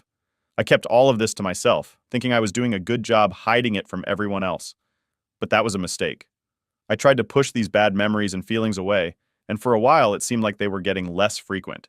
My mental health was actually getting better for a bit. Then, everything came crashing down when we were at the resort. Looking back, I probably should have waited until we got home to talk about everything, but I felt like I couldn't put it off any longer. We only had a couple more days left at the resort, and after reading what some people suggested, I decided it was time to ask her about it. I was ready to switch to German if it looked like she was lying to me. I went with a simple question. Who was that guy? Instead of making up some story, she just froze for a bit, then started crying and ran away. In that moment, I felt like I was outside of my own body, watching everything happen but not able to do anything about it. I was flooded with so many feelings, and at the same time felt completely numb. Half an hour later, I got a really long text from her. She told me everything that happened, and she said she was sorry. I haven't gotten back to her yet. To sum it up, she said that she couldn't sleep one night while I was already fast asleep, so she decided to go for a walk. We both enjoy mingling and joining in on activities, so I didn't doubt her story. She stumbled upon some entertainment at the resort and found herself with a group of people who were enjoying some drinks. It turned out they were German. She decided to join them, looking to have a good time, and this led her to spend more time with one of the guys from the group. They hit it off more than just casually. She felt a real connection with him. More than just a physical fling, they exchanged contact info and kept in touch frequently while we were still at the resort. She admitted she felt terrible about it all, but was also confused by her feelings. That's the main point of what happened. I'm trying to look at this situation without letting my emotions cloud my judgment. If she genuinely has feelings for this guy, as painful as it is for me to accept, I've always believed in letting people make their own choices about what makes them happy. And yes, I have to admit, the guy was objectively attractive. In my previous update, I couldn't bring myself to acknowledge this. After she walked away, my emotions were all over the place. I've never been one to lose my cool easily. I'm aware I have a temper, but it usually takes a significant provocation to even get me annoyed. The thoughts and feelings swirling in my head were so intense and dark that I'm not even comfortable sharing them here. It was a struggle to keep my emotions in check, and reality seemed to slip away from me. When she approached me later wanting to apologize face to face, I just couldn't muster the energy to engage. I spent the rest of our time at the resort avoiding her and even my family, though I tried my best to hide it. They must have sensed something was wrong because their reactions made it clear they noticed my unusual behavior. The trip back home was incredibly awkward, especially since I had to sit next to her on the plane without discussing what had happened. She respected my silence but tried to reach out, both in person and through texts, after we landed. By then, I had completely shut down. I didn't want anything to do with her anymore. I reacted quite impulsively to the whole situation. With the new semester on the horizon, I dropped all my classes and decided to take a break. On a whim, I booked a trip to a destination I had always wanted to visit. I found myself buying all sorts of things I didn't really need, and even experimenting with drugs, something I never thought I'd do. In the aftermath of everything that happened, I found myself seeking solace in ways I never imagined. There were nights I spent with escorts, and times I got into altercations with guys at bars. Oddly enough, during that period, I felt incredible. Every morning, I'd wake up feeling as if I had conquered the world, standing tall on the peak of a mountain. But this rush of invincibility lasted only a week before reality hit me hard. There was this moment that felt like it was straight out of a movie. I was in a club bathroom, getting sick, with that intense heartbeat-thumping music playing in the background. Amidst that chaos, I found myself laughing, a stark realization washing over me about the destructive path I was on. That was the turning point. I knew I needed help, so I sought out a therapist who quickly recommended I see a psychiatrist. The diagnosis? Borderline personality disorder, BPD, and bipolar 2. I was taken aback. I'd never even heard of BPD before. But as I started to learn more about it, a lot of the symptoms felt familiar, echoing struggles I've faced since my early years. It seemed this whole ordeal had triggered something much deeper, exacerbating my underlying issues. Fast forward to the present, and I'm still taking this semester off, committed to my treatment and on the cusp of starting medication. I haven't had any communication with Grace since she reached out to my sister, but I chose not to engage. I've been keeping my distance from not just my family but also my close friends, which is something I know I need to change. This whole journey has been a profound learning experience about myself, making it clear that I'm not in the right space for a relationship. This entire episode served as a crucial wake-up call. The intense emotions of anger and sadness have begun to fade, and I'm starting to feel like my old self again. I don't foresee any further updates, so I'll likely step away from this account. I appreciate all the advice I've received. I'm sorry for not replying directly. I wasn't in a place where I wanted to interact with anyone. But please know, I read every message, and am thankful for the private messages too. End of the update. Well, OP, I just finished reading your story, and wow, it definitely took a direction I wasn't anticipating. I really want to take a moment to applaud you for the incredible steps you've taken. It's clear that at one point you were riding high on a wave of euphoria and ended up slipping into a very dark place. Despite that, you've managed to pull yourself back up. You came to the realization that your actions were causing harm to your life, and you didn't shy away from seeking the help you needed. That's really commendable. I'm sincerely hoping that the treatment or support you're receiving is helping you move towards a life that's more rewarding and fulfilling. I'm sending you all my best wishes for the future, original poster. Your courage to share your journey and to make such significant changes is inspiring. Take care of yourself, and thank you for opening up to us. Now, let's shift our focus to another post I mentioned earlier, which also comes with an update. This particular post is from the subreddit called Relationship Advice, and it was shared by a user who goes by the name Green891. My 23 female neighbor, 73 female, told me about a woman, 21 female, visiting my boyfriend, 23 male, when I'm gone. Hey everyone, I'm in a bit of a pickle and could use some advice. I'm a 22-year-old woman, and my neighbor, who is a sweet 70-year-old lady, just dropped some news on me that's got my head spinning. To give you a bit of background, my boyfriend, who is also 22, moved in with me about a year ago. I had already been living in this place for around a year by then, and had gotten pretty close to my neighbor. She's this retired, incredibly kind woman who pretty much knows everyone around here and spends most of her time at home. So earlier today, she came over to talk to me. She started off by making me promise not to get upset with her, which immediately got me anxious. Then she dropped the bomb. Apparently, when I'm not home, possibly because I'm working late or out visiting someone, a young woman around 20 years old has been coming over to my place and then leaves before I get back. My neighbor mentioned she's seen this happen about 3 times. Each time, this woman and my boyfriend have some sort of goodbye that involves hugging and kissing, and she seems to stay for a couple of hours at least. My neighbor couldn't give me many details about what she looks like, just some basic stuff. As you can imagine, I'm freaking out. There haven't been any obvious signs that my boyfriend might be cheating. We've always been pretty open about our feelings and even talked about how we'd break up before ever cheating on each other. He has been working a lot of overtime lately, which he says is for a bigger paycheck, and a friend of his from work confirmed they've been swamped, so that part seems to check out.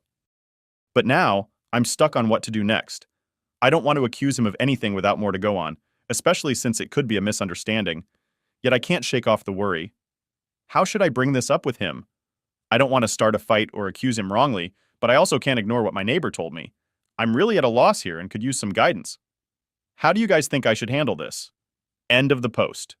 All right, let's break this down because it's a total mess and totally makes sense why you're stressed out about it. So basically, we're looking at 2 possible scenarios here. Either your boyfriend is seeing someone else behind your back, or your neighbor got her wires crossed somehow. Yep, I'm just stating the obvious, but stick with me because it's important to lay it all out. First things first, you've got a bit of detective work to do. Before you even think about confronting your boyfriend, you need to gather as much intel as you can. I'm talking about when exactly these visits supposedly happened. Any specific details about what this mystery woman looks like. Basically, anything and everything your neighbor can remember. The more concrete info you have, the better. Once you've armed yourself with all the facts, it's time to have a chat with your boyfriend. But here's the key.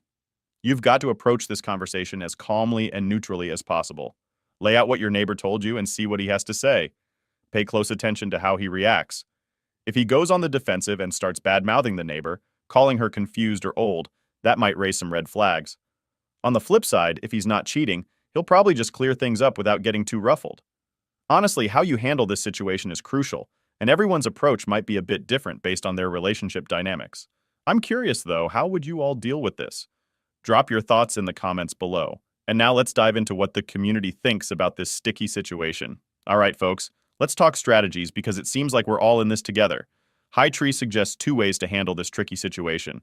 First, you could casually bring up the topic of your boyfriend's friend who visits when you're not around. Just slip it into conversation and see how he reacts. The other approach is more direct. Basically, laying down the ultimatum and demanding the truth right then and there. It's a bit intense, but sometimes you gotta do what you gotta do. Opie chimes in with some feedback, saying they find both approaches helpful. They're leaning towards starting with the first one and then moving on to the second if things don't add up.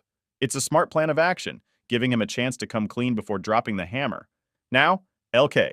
657 throws another idea into the mix, giving your neighbor your number and asking her to give you a heads up whenever she spots the mysterious visitor. But Opie isn't too keen on that option.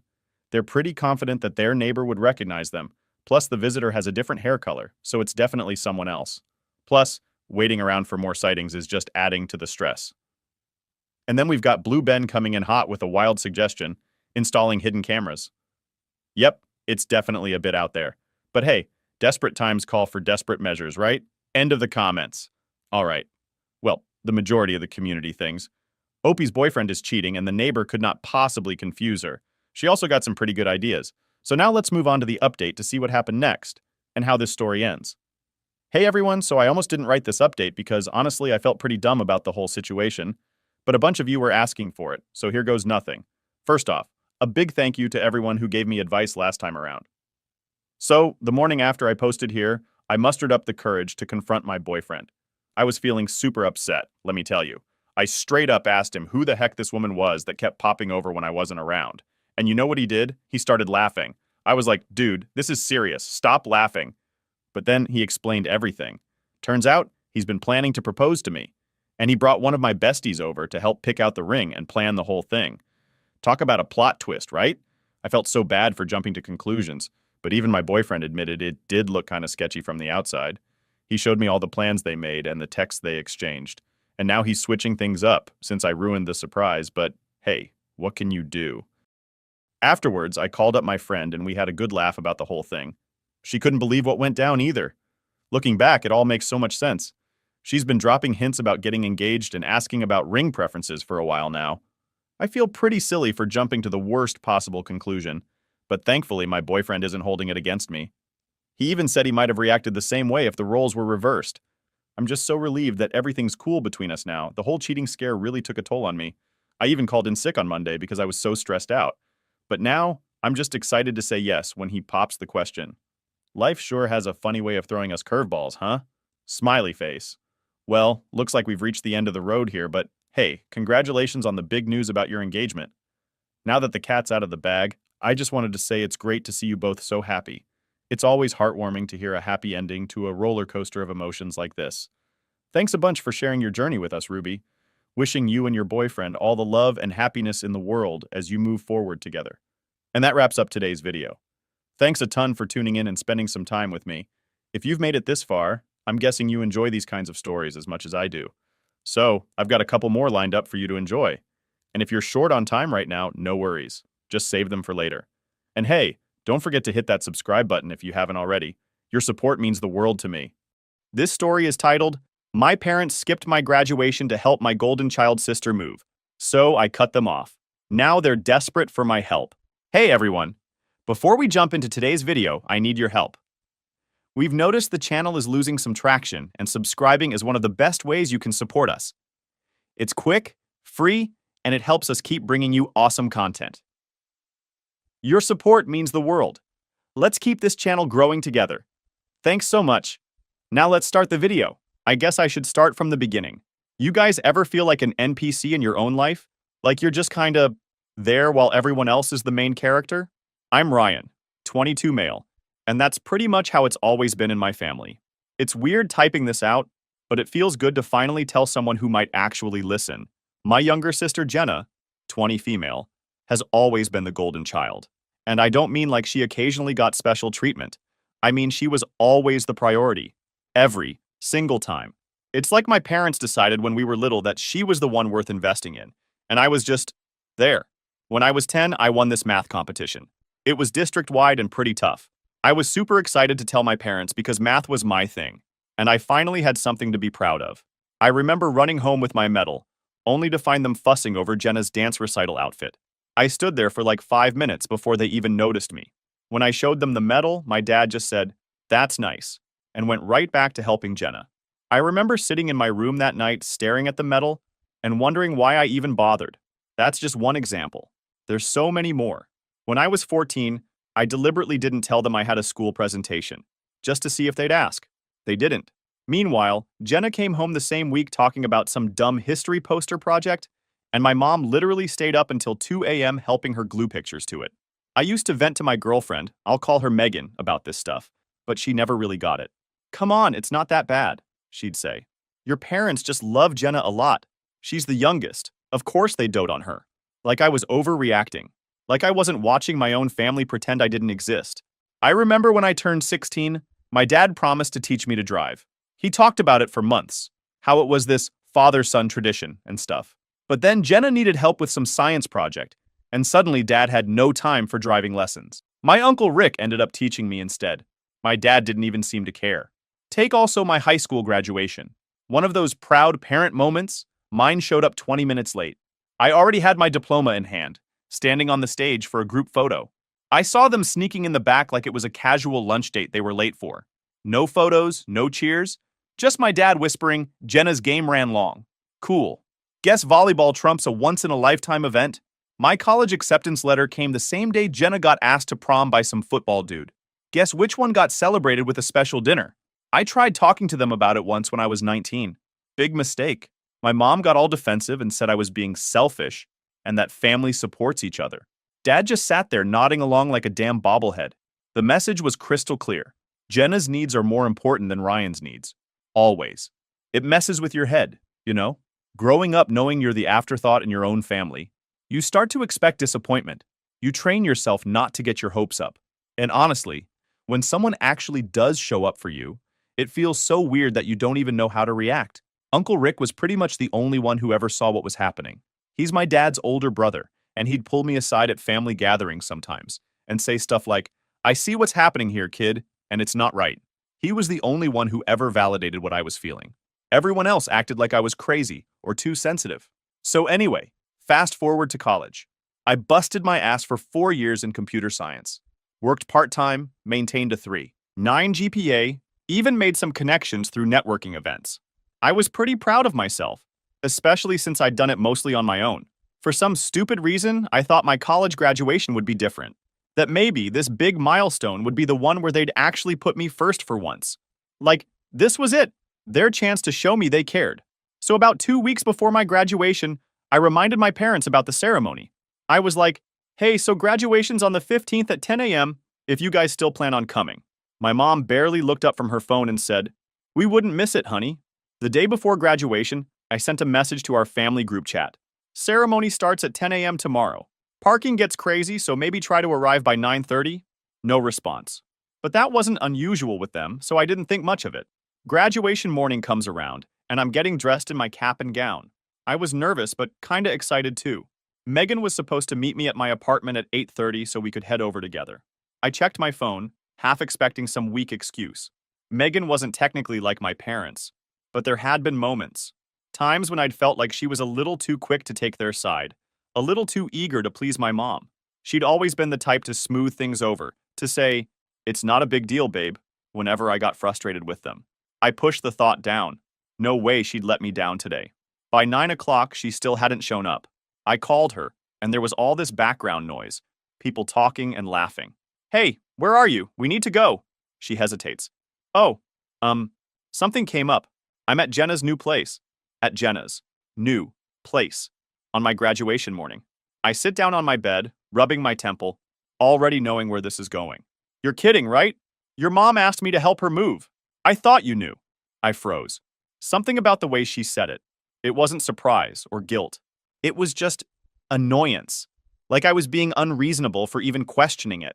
Like she wasn't surprised to be caught, just irritated that I had a problem with it. And that's when it clicked. She had known. Maybe not consciously, maybe not in a way she would admit, but she had always been fine with this dynamic. Always fine with Jenna coming first. Always fine with my parents acting like I was an afterthought. And for the first time, I realized even my girlfriend wasn't really on my side at all. And the way she thought I knew. Yeah, sure. Just like she thought ditching my college graduation for a moving party was a completely normal thing to do. I couldn't even get mad yet. I was still processing how my own girlfriend had been roped into prioritizing my sister over me. Again. So none of you are coming to my graduation? I asked. I was weirdly calm. Your parents said they might try to make it for the end, she said, like that somehow made it better. Try? Like my graduation was a dentist appointment they were squeezing in. Nah, I said, voice deadpan. Tell them not to bother. They wouldn't want to miss Jenna's housewarming party.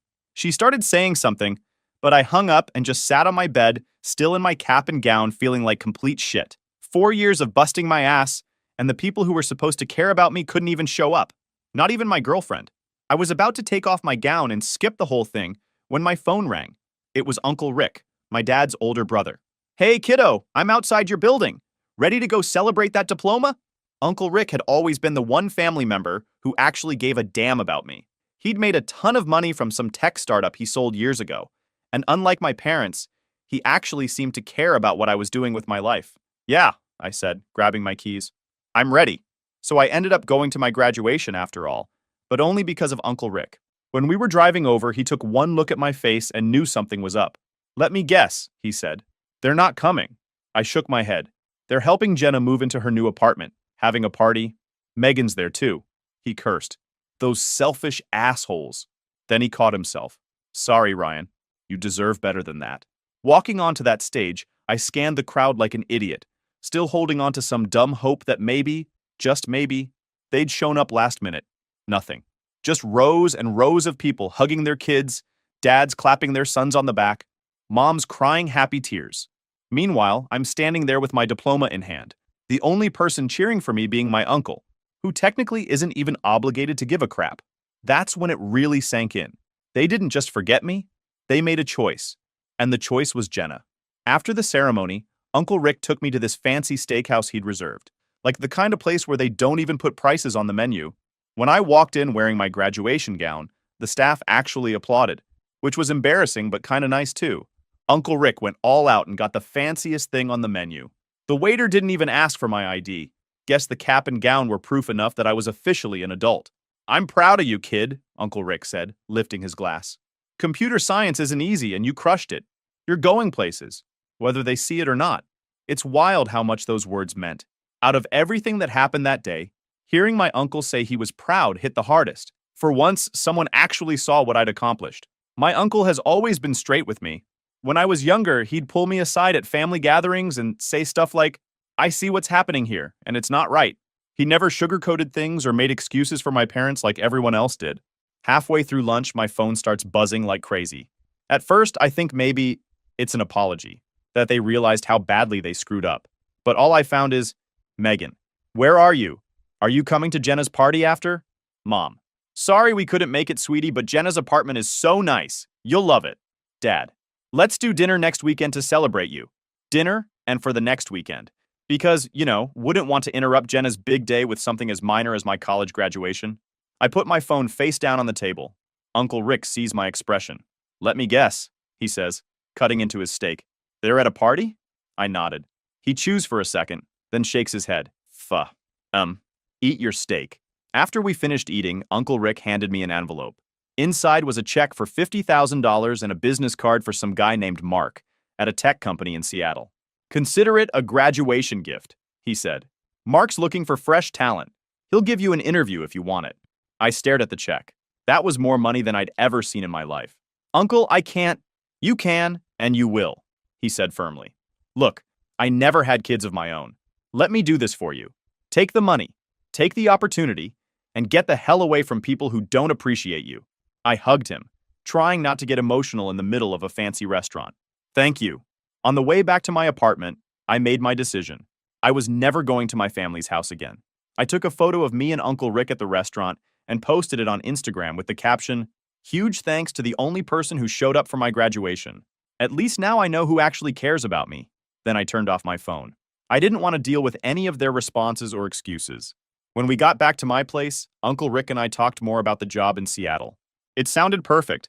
Junior developer position at a growing company, good salary, chance to move across the country. What about my lease? My stuff? I asked. Uncle Rick waved his hand. Details. We'll figure it out. Question is, do you want a fresh start or not? I thought about how Megan had betrayed me, how my parents had chosen Jenna over me yet again, on what should have been one of the biggest days of my life, how nothing would ever change if I stayed. Yeah, I said. I want a fresh start. We called Mark right then and there. Uncle Rick put him on speaker and introduced me. We talked for about 20 minutes about my projects, my experience, what I was looking for in a job. At the end of the call, Mark said, "How soon can you get out here for an in-person interview?" I looked at my uncle, who gave me a thumbs up. "How about next week?" I said. "Perfect. Rick, send me his resume and I'll have HR set everything up." After we hung up, I felt this weird mix of excitement and nervousness. I was really doing this. Starting over completely. "You're doing the right thing," Uncle Rick said, like he could read my mind. "Sometimes you have to look out for yourself because no one else will." The interview with Mark went way better than I expected. I flew out to Seattle. Uncle Rick paid for the ticket, wouldn't let me argue about it, and the company put me up in this nice hotel downtown. The office was super cool, one of those modern tech spaces with free snacks and standing desks and all that stuff. Mark and I clicked right away. We ended up talking for almost 2 hours, way longer than scheduled. At the end, he was like, "So, when can you start?" Just like that. Junior developer position, six-figure salary, which blew my mind, plus relocation assistance. I accepted on the spot. The crazy part? I didn't tell anyone about it. Not my parents, not Jenna, and definitely not Megan. I just quietly started packing up my apartment, donated most of my furniture to Goodwill, and loaded what was left into my car. I kept my phone off most of that week. The day before I left, I finally turned it back on to tie up loose ends. Holy shit. 47 missed calls, 93 text messages, voicemails from my parents demanding to know where I was, why I wasn't answering, how I could be so childish about missing one graduation ceremony. Megan's messages were the worst. She went from, "Please talk to me. I know I messed up. Your parents said it would just be an hour, but then everyone started drinking and I couldn't leave," to, "Seriously, Ryan? You're ghosting me over this? I said I was sorry. I'm coming over tomorrow. We need to talk about this in person. Your neighbor said you're moving? Where are you going? Call me." I didn't respond to any of it. Instead, I sent a quick email to my landlord explaining I was breaking my lease and that they could keep the security deposit. Then, I got in my car at 5 a.m. and started the drive to Seattle. It took me 3 days, staying in cheap motels along the way. The whole drive, I kept waiting to feel guilty or sad or something. But honestly, I felt free. Like I was finally escaping this life where I was always second best, always an afterthought. The first month in Seattle was a blur. The company set me up with a temporary apartment while I looked for a place. I found this small but nice apartment downtown, walking distance to work. I threw myself into the job, working long hours, trying to learn everything I could. My boss seemed impressed with how quickly I picked things up. I still talked to Uncle Rick regularly, but as far as everyone else knew, I'd vanished. I changed my number, deleted most of my social media, and created new accounts under slightly different variations of my name. I didn't want to be found. Megan kept trying to reach me through every platform possible. Emails, LinkedIn messages, even reaching out to my college friends. I blocked her on everything. My parents tried calling daily for the first few weeks. I listened to some of their voicemails out of curiosity. "This behavior is unacceptable, Ryan," my mom said in one. "We've always supported you, and this is how you repay us? By disappearing and ignoring us? You're breaking your father's heart.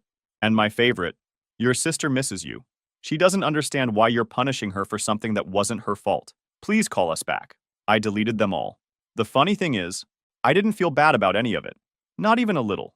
For the first time in my life, I wasn't constantly waiting for approval or validation that never came. I was just living, focusing on my career, making new friends at work. I even started going to this rock climbing gym nearby. 6 months went by. No contact.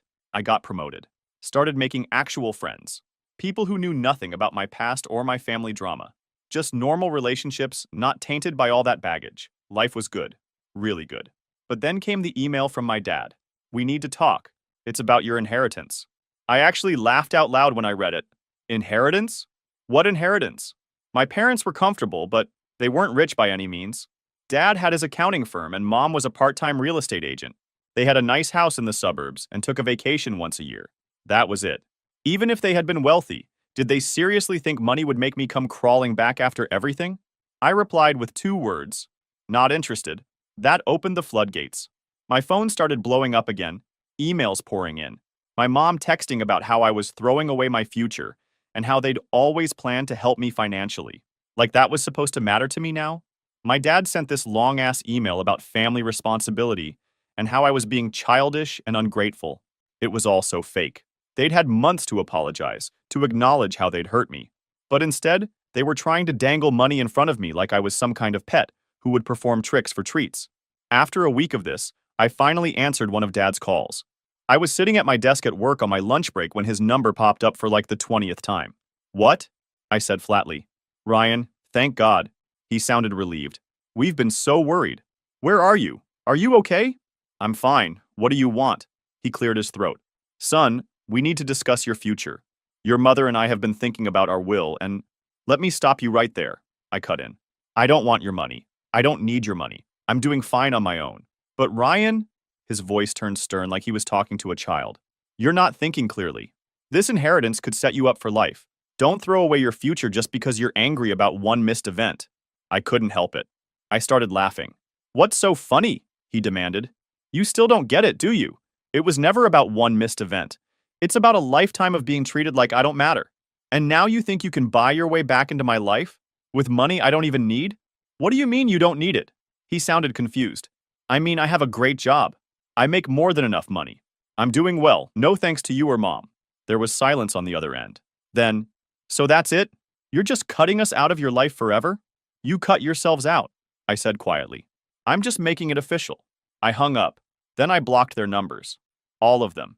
Even Megan, though she'd mostly given up by then. That night, I called Uncle Rick and told him what happened. "They tried to threaten me with my inheritance," I said, still laughing about the whole thing. He chuckled. "Classic move. Your father tried that on me once too, you know." When I told him his business model was outdated? "Wait, seriously?" "Oh yeah. Your grandparents weren't rich, but they had this summer cabin that everyone wanted. Your dad held it over all our heads like some prize to be won. That's why I made my own money, so I'd never have to dance to someone else's tune. I never thought about it like that before. How money was just another way my parents tried to control people. Another form of manipulation. You know what the best revenge is, right?" Uncle Rick said. "What's that?" "Success. Living well. Building a life so good they can't help but see what they're missing out on." I liked the sound of that. After I got off the phone, I checked LinkedIn out of curiosity. My dad had viewed my profile multiple times. I could tell he was keeping tabs on me, seeing my job updates, probably trying to figure out where I was living. The thought of him obsessing over my whereabouts while I was happily moving on with my life felt pretty damn good, actually. I updated my LinkedIn that night, added my promotion, some project details, a few professional photos of me at a tech conference. Let him see exactly what he was missing out on. My roommate Dave could tell something was up. "You good?" he asked when he saw me smirking at my laptop. "Yeah," I said. "Just dealing with some family drama." "The golden child sister and the shitty parents?" he asked. I'd told him bits and pieces over beers one night. "Yep, they're trying to bribe me back into their lives with some mysterious inheritance." Dave laughed. "Dude, that's pathetic." "I know, right? The funny part is, I make more money now than they ever will." And before I knew it, 2 years had passed. I went from junior developer to team lead in record time. My boss kept giving me more responsibility because I worked my ass off. I led this huge product launch that actually got some attention in the tech world.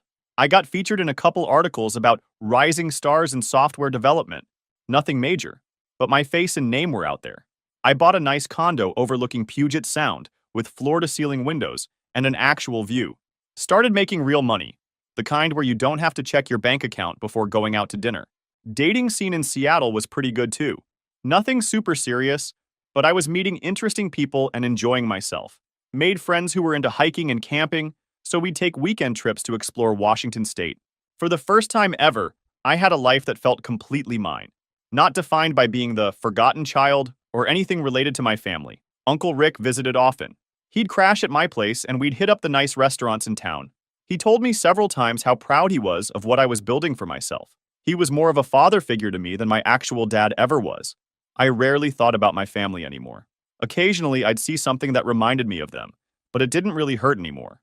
It was more like remembering a bad TV show I'd watched years ago rather than something that had actually happened to me. Then the economy took a nosedive. Tech companies were mostly fine, but a lot of other businesses started struggling. I only knew about my dad's situation because Uncle Rick mentioned it during one of our calls. "Your dad's accounting firm isn't doing so hot," he said, sipping his coffee at my kitchen counter. "Lost a bunch of clients to bigger firms that could offer lower rates, might have to downsize." I just shrugged. Not my problem. I didn't feel happy about it, but I didn't feel bad either. Just nothing. A month later, I got a LinkedIn message from my dad. Super formal and professional. "Ryan, I hope this message finds you well. I've been following your career with interest. Very impressive work with the Streamline AI project. I was wondering if we could connect sometime to discuss potential collaboration opportunities. Hope to hear from you soon. I showed it to my coworker Mike over lunch. He nearly spit out his drink. Dude, is he serious? Potential collaboration opportunities? That's code for I need money, right? I nodded, still staring at the message. Pretty much. What are you gonna do? I closed my laptop. Nothing. But the messages didn't stop there. Next came an email from my mom talking about how proud they were of my success, how they'd always known I would do great things. She mentioned almost casually that they were going through a difficult time financially and that they missed their son. Then Jenna reached out on Instagram. Hey stranger, long time no talk. Look, I know things are weird with us, but mom and dad are really struggling right now. Dad's business is failing, and they might lose the house. I know you're doing really well. Congrats on that, BTW. And I was wondering if maybe you could help them out. They're too proud to ask directly. I didn't respond to any of them. Didn't even mark the messages as read. Mike was fascinated by the whole situation. So your parents ignored you your whole life, chose your sister over you every time, including ditching your college graduation, and now they want you to bail them out? That's some next-level entitlement. Welcome to my family, I said, rolling my eyes. You're not considering it, are you? He asked. Hell no. They made their bed. The truth is, part of me enjoyed seeing the tables turn. They'd made me feel powerless and unimportant my whole life. Now I had what they wanted, and they had to come to me. Was that petty? Maybe, but it felt like karma. Then, one Saturday morning, my doorman called up. Mr. Walker, there's a couple here to see you. They say they're your parents. My heart started pounding. I'm not expecting anyone. They're quite insistent, sir. The woman is getting upset. I sighed. Send them up. I knew this day would come eventually. Might as well get it over with. When I opened it, I barely recognized my parents standing there. Dad looked like he'd aged 10 years. Gray hair, deep wrinkles, the whole deal. Mom was skinny in a not healthy way, wearing clothes that used to fit her, but now just hung off her frame. They both had this look I'd never seen before, like cornered animals. Ryan, Mom whispered, reaching for a hug. I stepped back, keeping the door half closed like a shield. How'd you find my address? I asked. Dad cleared his throat. Rick told us, said it was time we talked. That pissed me off. Uncle Rick had always been the one person who respected my boundaries. I made a mental note to call him later and ask what the hell. Can we come in? Mom tried to peek around me. Looks like a beautiful place. I almost said no, but figured might as well get this over with. I stepped aside and let them in, watching their faces as they saw my place for the first time. Their eyes got huge taking in the view, the fancy furniture, all of it. You've done really well, Dad said, sounding weirdly jealous and proud at the same time. What do you want? I didn't offer them a seat or anything. They looked at each other like they were deciding who would speak. Mom's eyes got all watery. We miss you, Ryan. It's been 2 years. Whose fault is that? I shot back. Dad sighed. We know we screwed up. Missing your graduation was... We should have been there. We've had a lot of time to think about everything.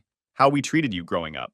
It was never just about graduation, I said, feeling like a broken record.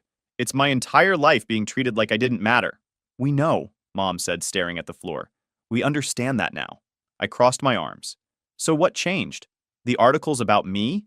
Seeing my success? Because you didn't care about understanding until I started making good money. Dad's face got red. That's not fair. Seriously? You're here because you need something. Just tell me what it is. Money. Mom wiped her eyes. Your father's business is failing. We might lose the house. We had to sell my car already, and Jenna had to drop out of grad school because we can't pay for it anymore. And there it was. The real reason. Not because they missed me or regretted anything. They needed a bailout. So you thought I'd just write you a check?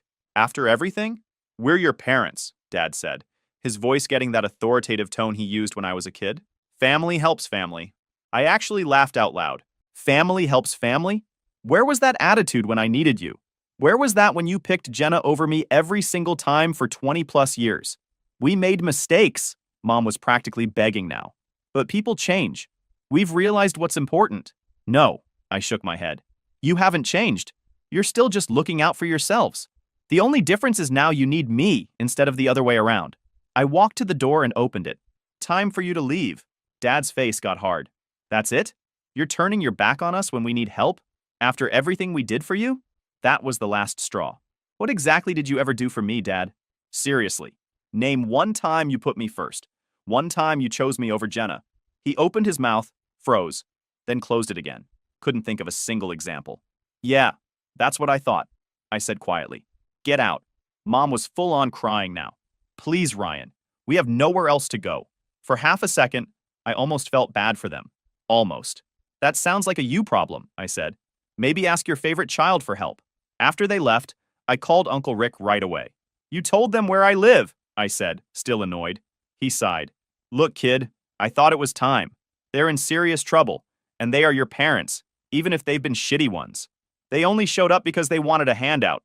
Probably, he admitted. But people sometimes do change when life knocks them on their ass. Not saying you should help them, just saying maybe hear them out. I thought about it all night. The next morning, I typed up an email. I'm not giving you money. Not because I don't have it, but because cash won't fix what's broken between us. I've spent 2 years building a life without you, and I'm doing great. I don't hate you anymore, but I don't need you either. Figure your own shit out. Don't contact me again. Hit send, closed my laptop, and felt this huge weight lift off me. Done. Finally done with all of it. I went on a date that night with this cool girl from my climbing gym. Smart, funny, no drama. For once I was excited about my future, one I built myself without their bullshit holding me back. So that's it. My whole story. You guys think I'm an asshole for not helping them? Or did I do the right thing walking away? Not looking for validation or whatever, just curious what others would do. Edit. Wow, this blew up. Thanks for all the comments and support. For those asking about Megan, she ended up dating one of my college friends a few months later. Heard she still mentions me sometimes, wondering where I disappeared to. As for my family, Uncle Rick says they had to sell the house and move to a smaller place. Dad's working for his former competitor now. Jenna moved back in with them. Karma's a bitch, I guess. This story is titled, Parents Dumped Me for 9 years Because of My Sick Sister. When they finally tried to reconnect, I pretended not to know them. Hey everyone, we put a lot of time and effort into finding these stories to keep bringing you the best content.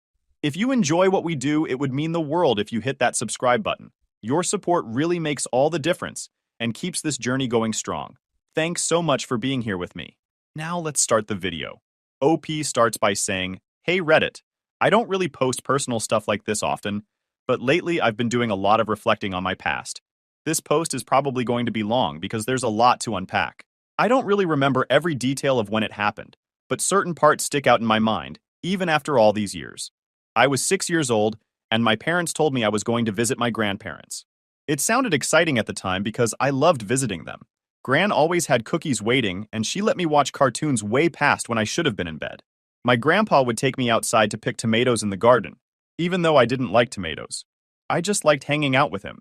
So when they said I'd be staying there for a little while, I didn't think anything of it. I remember my mom was really quiet that day. Quieter than usual.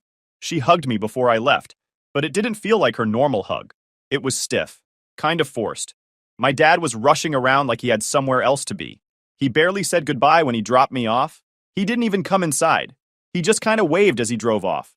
At the time, I thought maybe he was just in a hurry. It's funny how little kids don't see the bigger picture. I didn't realize I'd been abandoned. Not yet. At first, I kept asking Gran when my parents were coming back. She'd smile and say, Soon, sweetheart. I think she really believed that at first. I think we all did. But then days turned into weeks, and weeks turned into months. Gran eventually stopped giving me answers. She just looked sad whenever I asked. Grandpa, who was usually so cheerful, started shaking his head and muttering under his breath whenever my parents came up. The real explanation came from my uncle. My uncle is my dad's younger brother, and he's always been the kind of person who tells it like it is. No sugarcoating. I was playing in the backyard when he came over one day. He sat me down on the swing set and told me, as gently as he could, that my parents weren't coming back. Not for a while, anyway. They think it's best for you to stay here, he said. I didn't understand. Why would it be best for me to stay here?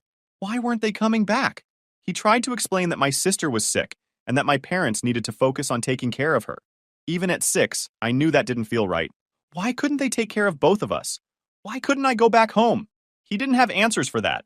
And I could tell he was mad at my parents, though he didn't say it outright. I remember crying that night. Not just crying, but sobbing. Like the kind of crying where you can't breathe.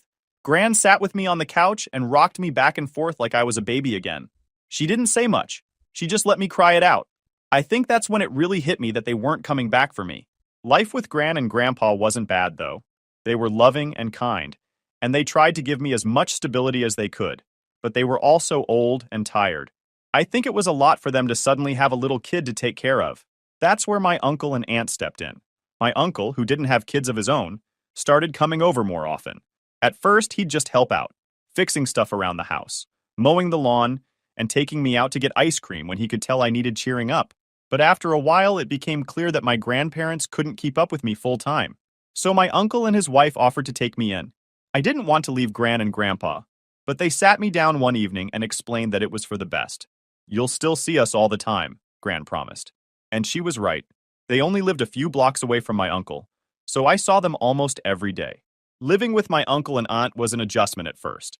I was used to my grandparents' slower pace, and suddenly I was in a house with younger adults who had a completely different vibe. They were stricter in some ways. Bedtimes were actually enforced, but they were also more energetic. My uncle would play catch with me in the yard, and my aunt would bake cookies with me and let me decorate them, even though I was terrible at it. I started calling them Mom and Dad when I was around 8. It just kind of happened naturally. They never asked me to. They said I could call them whatever I wanted, but after a while, it just felt right. They were the ones who tucked me in at night, helped me with my homework, and came to my school events. The whole time, my bio parents were ghosts. I'd call them sometimes, but they wouldn't pick up. I'd send letters, but they wouldn't write back. Every now and then, Gran would get an update about my sister through one of her church friends, and that was the only way I ever knew what was going on with them. One time, when I was about 8 or 9, they did visit. I don't even remember why. Maybe they felt guilty, or maybe they just wanted to check the box of seeing their son. Whatever the reason, it was awkward. They acted like they didn't know what to say to me, and I didn't know what to say to them either. I was shy around them, like they were strangers. And honestly, that's what they felt like. They didn't stay long. I think the whole visit lasted an hour, tops. After they left, my uncle hugged me and said, "You don't need to worry about them, okay? We've got you." And that's when I decided that he was my real dad. My bio parents might have brought me into the world, but they weren't the ones raising me. Looking back, that drop-off at my grandparents' house was probably the most defining moment of my childhood. It's the moment my life split in two. The life I thought I'd have with my bio parents, and the life I ended up having with my uncle and aunt. I'm grateful for them every single day, but I'd be lying if I said that abandonment didn't leave some scars. By the time I was about 9, I had stopped asking about my bio parents as much. Not because I didn't care, I mean, they were my parents, right? But because asking never led to anything. I'd bring them up, and my grandparents would just get quiet. My uncle and aunt, though they tried to stay neutral, couldn't hide their frustration either. I guess I just got tired of the same non-answers. At first, I still tried to reach out to them. I'd send letters with little updates about school, like, "I got a gold star on my spelling test," or, "We're learning about dinosaurs," and T-Rex is my favorite. Looking back, they were probably the kind of things a little kid would think their parents would love to hear, but they never wrote back. Not once. I'd sit by the mailbox for days after sending something, hoping maybe this time they'd reply. Eventually, I just stopped waiting. When I was around 10, I had this old flip phone my uncle gave me. It didn't have games or anything cool on it, just basic calling and texting, but I loved it because it made me feel grown up. I used to call my parents sometimes, thinking maybe they'd pick up if it was their big boy son calling. They didn't. Not once. I left voicemails sometimes, but they never called back. One time I even asked Gran if maybe they'd lost my number or forgot where we lived. She just gave me this sad little smile and said, "Sweetheart, they know how to find you if they want to." I don't know why, but that hit me hard. The idea that they could call or visit anytime they wanted but just didn't, that was a tough pill to swallow. I think what really made me stop trying was this one visit when I was around 11. It was their first visit in years, and I got so excited when I heard they were coming. I cleaned my room, brushed my hair extra nice, and even put on this stupid button-up shirt my aunt said made me look handsome. When they showed up, though, it was like they barely knew me. They acted polite, like how you might act around a coworker's kid or something, but not like parents. My mom brought me this generic toy truck, and my dad just kind of sat there awkwardly, asking questions like, "So, how's school?" It felt weird, like they were strangers. I wanted to yell at them. "I'm your son. Why don't you know me?" But I didn't. I just sat there and gave short answers until they left. After that, I told my uncle I didn't want to see them anymore. He didn't push me on it, just said, "That's your choice, buddy. We'll support you no matter what." I stopped calling them, stopped writing, and honestly, They didn't even notice. The silence between us wasn't just me cutting them off, it was mutual. By the time I was 12, I decided I was done. No more reaching out, no more waiting for them to show up. I was over it. If they wanted me in their life, they'd have to prove it. Spoiler alert, they didn't. What made it easier to let go was how much my aunt and uncle stepped up. They didn't just take care of me, they parented me. My uncle went to every parent-teacher conference, even the boring ones where the teacher just said, "He's doing fine." My aunt would stay up late with me when I had a project due the next day, even though I'd procrastinated until the last minute. One summer, they even took me to Disneyland. I didn't really think much about it at the time, but looking back, I realize how much they saved up for that trip. We weren't rich or anything, but they wanted me to have that experience. My uncle even went on Space Mountain with me, even though he hates roller coasters. That's the kind of people they are. Meanwhile, my bio parents were basically ghosts. I didn't hear from them at all after that awkward visit. Gran mentioned them once in a while, like, "Your mom asked how you were doing," but it felt so hollow. If she cared, why didn't she ask me directly? It's not like my phone number changed. The last real update I got about them was when my sister got worse. Gran told me in passing that they'd moved to be closer to a hospital that specialized in her illness. I felt bad for my sister. I really did. But I also felt this resentment bubbling up. They could uproot their whole lives for her, but they couldn't pick up the phone to check on me? I tried not to let it get to me too much. My life with my uncle and aunt was good, stable. They made sure I had everything I needed, and they were always there for me, even when I didn't realize I needed them. I still saw my grandparents all the time, and they always made me feel loved. By the time I was a teenager, I think I'd come to terms with it. My bio parents weren't really my parents anymore. Not in the way that mattered. I started seeing my uncle and aunt as my real parents. They earned that title in every way that counts. What stuck with me, though, was this underlying sense of being disposable. Like, if my parents could just leave me like that, what did that say about me? Was I not worth fighting for? I didn't talk about those feelings much, but I think my uncle and aunt sensed it. One day, out of the blue, my uncle sat me down and said, "You know you're wanted, right? You're not just here because we had to take you in. We wanted you." I didn't cry in front of him because, you know, teenage boys don't cry. But later that night, I did. I think that's when I stopped thinking of myself as the kid my parents left and started thinking of myself as the kid my uncle and aunt chose. It made all the difference. By the time I was 14, I had settled into my life with my uncle and aunt as my new normal. I wasn't the kid who got left behind anymore, at least not in my day-to-day life. My uncle and aunt never made me feel like a burden. If anything, they treated me like I was the best thing that ever happened to them. One day, I overheard my aunt talking to my gran about how they'd never been able to have kids. She sounded so sad, saying, "We tried everything, but it just wasn't meant to be." I had no idea before that. They never talked about it around me, probably because they didn't want me to feel like some kind of replacement. But after I overheard that conversation, it started to make sense. The way they poured everything they had into raising me wasn't just because they were good people. It was because they really, genuinely wanted to be parents. It hit me differently after that.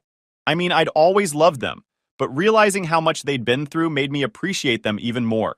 They weren't just filling in for my bio parents. They chose me. Around this time, we started talking about adoption. My uncle brought it up casually one night after dinner. "How would you feel if we made this official?" he asked. At first, I didn't know what to say. I mean, they already felt like my parents in every way that mattered. Would a piece of paper really change anything? But the more we talked about it, the more it started to feel like a big deal. It wasn't just about legality, it was about belonging. They explained that adopting me wasn't as simple as just signing some forms. There were legal hurdles because my bio parents still had parental rights, even though they'd essentially abandoned me. My uncle said it would be expensive and complicated, but they were willing to go through it if it's what I wanted. I told them I'd think about it, and I did. A lot. I even talked to Gran about it, and she said something that stuck with me. "You already know where your heart belongs, sweetheart. This is just catching the rest of the world up." After a few months, I told my uncle and aunt I wanted to move forward with the adoption. That decision kicked off a long, frustrating process. Lawyers, court dates, paperwork. It felt like it would never end. My bio parents didn't contest it, of course. Why would they? It wasn't like they were fighting to keep me. But the system still made it harder than it needed to be. Even with all the hoops we had to jump through, my uncle and aunt were determined to make it happen. I think they wanted it as much as I did, maybe even more. They wanted me to know, without a doubt, that I was theirs. The adoption finally became official when I turned 18. I remember sitting in the courtroom, hearing the judge declare that my uncle and aunt were now my legal parents. It felt surreal. I'd been waiting for that moment for so long, and when it finally happened, I didn't even know how to react. My uncle hugged me afterward, and I could tell he was holding back tears. "We've always been your family," he said. "This just makes it official." That night, we celebrated with dinner at my favorite pizza place. It wasn't a fancy celebration, but it felt perfect. My aunt kept calling me her miracle kid, and my uncle said, "You were just misrouted by the stork at first, but we found you." Looking back, that moment stands out as one of the happiest days of my life. Not because the adoption changed how we felt about each other, it didn't, but because it erased any lingering doubt I had about where I belonged. The adoption also changed how I thought about my bio parents. For years, I'd been carrying this weight of not being wanted. But that day, it finally hit me that their rejection didn't define me. My uncle and aunt's love did. I started calling them mom and dad full time after that. It wasn't something we discussed or decided, it just happened naturally. They didn't say anything about it the first time I did, but I saw the way my aunt's face lit up when I said, "Thanks, Mom," as she handed me a plate of food. The adoption also marked the beginning of me fully letting go of my bio parents. Before that, I think a small part of me was still holding out hope that they'd come back, that they'd apologize, that they'd somehow make up for all the years they'd been gone. But after the adoption, I realized I didn't need that anymore. I already had everything I needed. Around this time, I started college. My new parents, it still feels weird calling them that even now, were my biggest cheerleaders. They helped me fill out my FAFSA, drove me to campus tours, and even bought me a new laptop as a graduation gift. When I moved into my dorm, my aunt cried, and my uncle pretended not to. College was a fresh start in a lot of ways. For the first time, I was surrounded by people who didn't know anything about my past. I didn't have to explain why I didn't talk to my bio parents, or why I called my uncle and aunt mom and dad. I could just be me. Of course, I still went home for holidays and long weekends. Every time I walked through the door, my mom, my aunt, but now officially mom, would have cookies waiting, and my dad, my uncle, would ask me about every single detail of my classes. They made sure I knew that no matter where I went or what I did, I always had a place with them. In a weird way, I think being adopted at 18 meant more to me than if it had happened when I was younger. By then, I fully understood what it meant. It wasn't just about being taken in, it was about being chosen. My uncle and aunt didn't just take care of me out of obligation. They went out of their way to make me part of their family. That's something my bio parents never did. I was 20 when my sister passed away. It was late November, right after Thanksgiving. I hadn't seen or spoken to her in years, so hearing the news hit me in a way I wasn't expecting. I didn't cry, but it was like a weight settled in my chest that I couldn't shake. Gran was the one who told me. She called one evening and said, "Sweetheart, I need to tell you something. Your sister passed away last night." Her voice was steady, but I could tell she was holding back tears. Gran had always stayed in touch with my bio parents more than I did, mostly because of her church circle. She'd hear updates about my sister through mutual friends, and sometimes she'd pass them on to me, but I never asked for details. I didn't know how to feel. Part of me wanted to grieve for her because she was my sister, but the truth is, I barely knew her. She was 14 when I was sent away, and by the time I was old enough to really remember her, I'd already been out of the picture for years. The memories I did have were faint, like flashes of moments we shared as kids. Playing tag in the yard, her braiding my hair for fun, even though I hated it, and her yelling at me for breaking her favorite doll.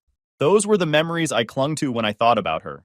But the reality was, she grew up without me, and I grew up without her. Gran told me the funeral would be in 2 weeks. She wasn't pushy, but I could tell she thought I should go. "It might give you some closure," she said softly. I told her I'd think about it. The next week, I wrestled with the decision. I didn't want to see my bio parents, but I also felt like not going would be wrong. My sister didn't deserve to be ignored just because I had problems with them. In the end, I decided to go, but I made it clear to my parents, through Gran, that I didn't want to talk to them. I showed up at the funeral late and slipped into the back row of the church. It was a small service, mostly family, and a few of my sister's friends. My bio parents were in the front, and even from the back, I could see how broken they looked. My mom kept dabbing at her face with a tissue, and my dad just stared straight ahead like he was in a daze. I didn't feel anything when I looked at them. No anger, no sadness, nothing. They were just two people I used to know. The service itself was short and quiet.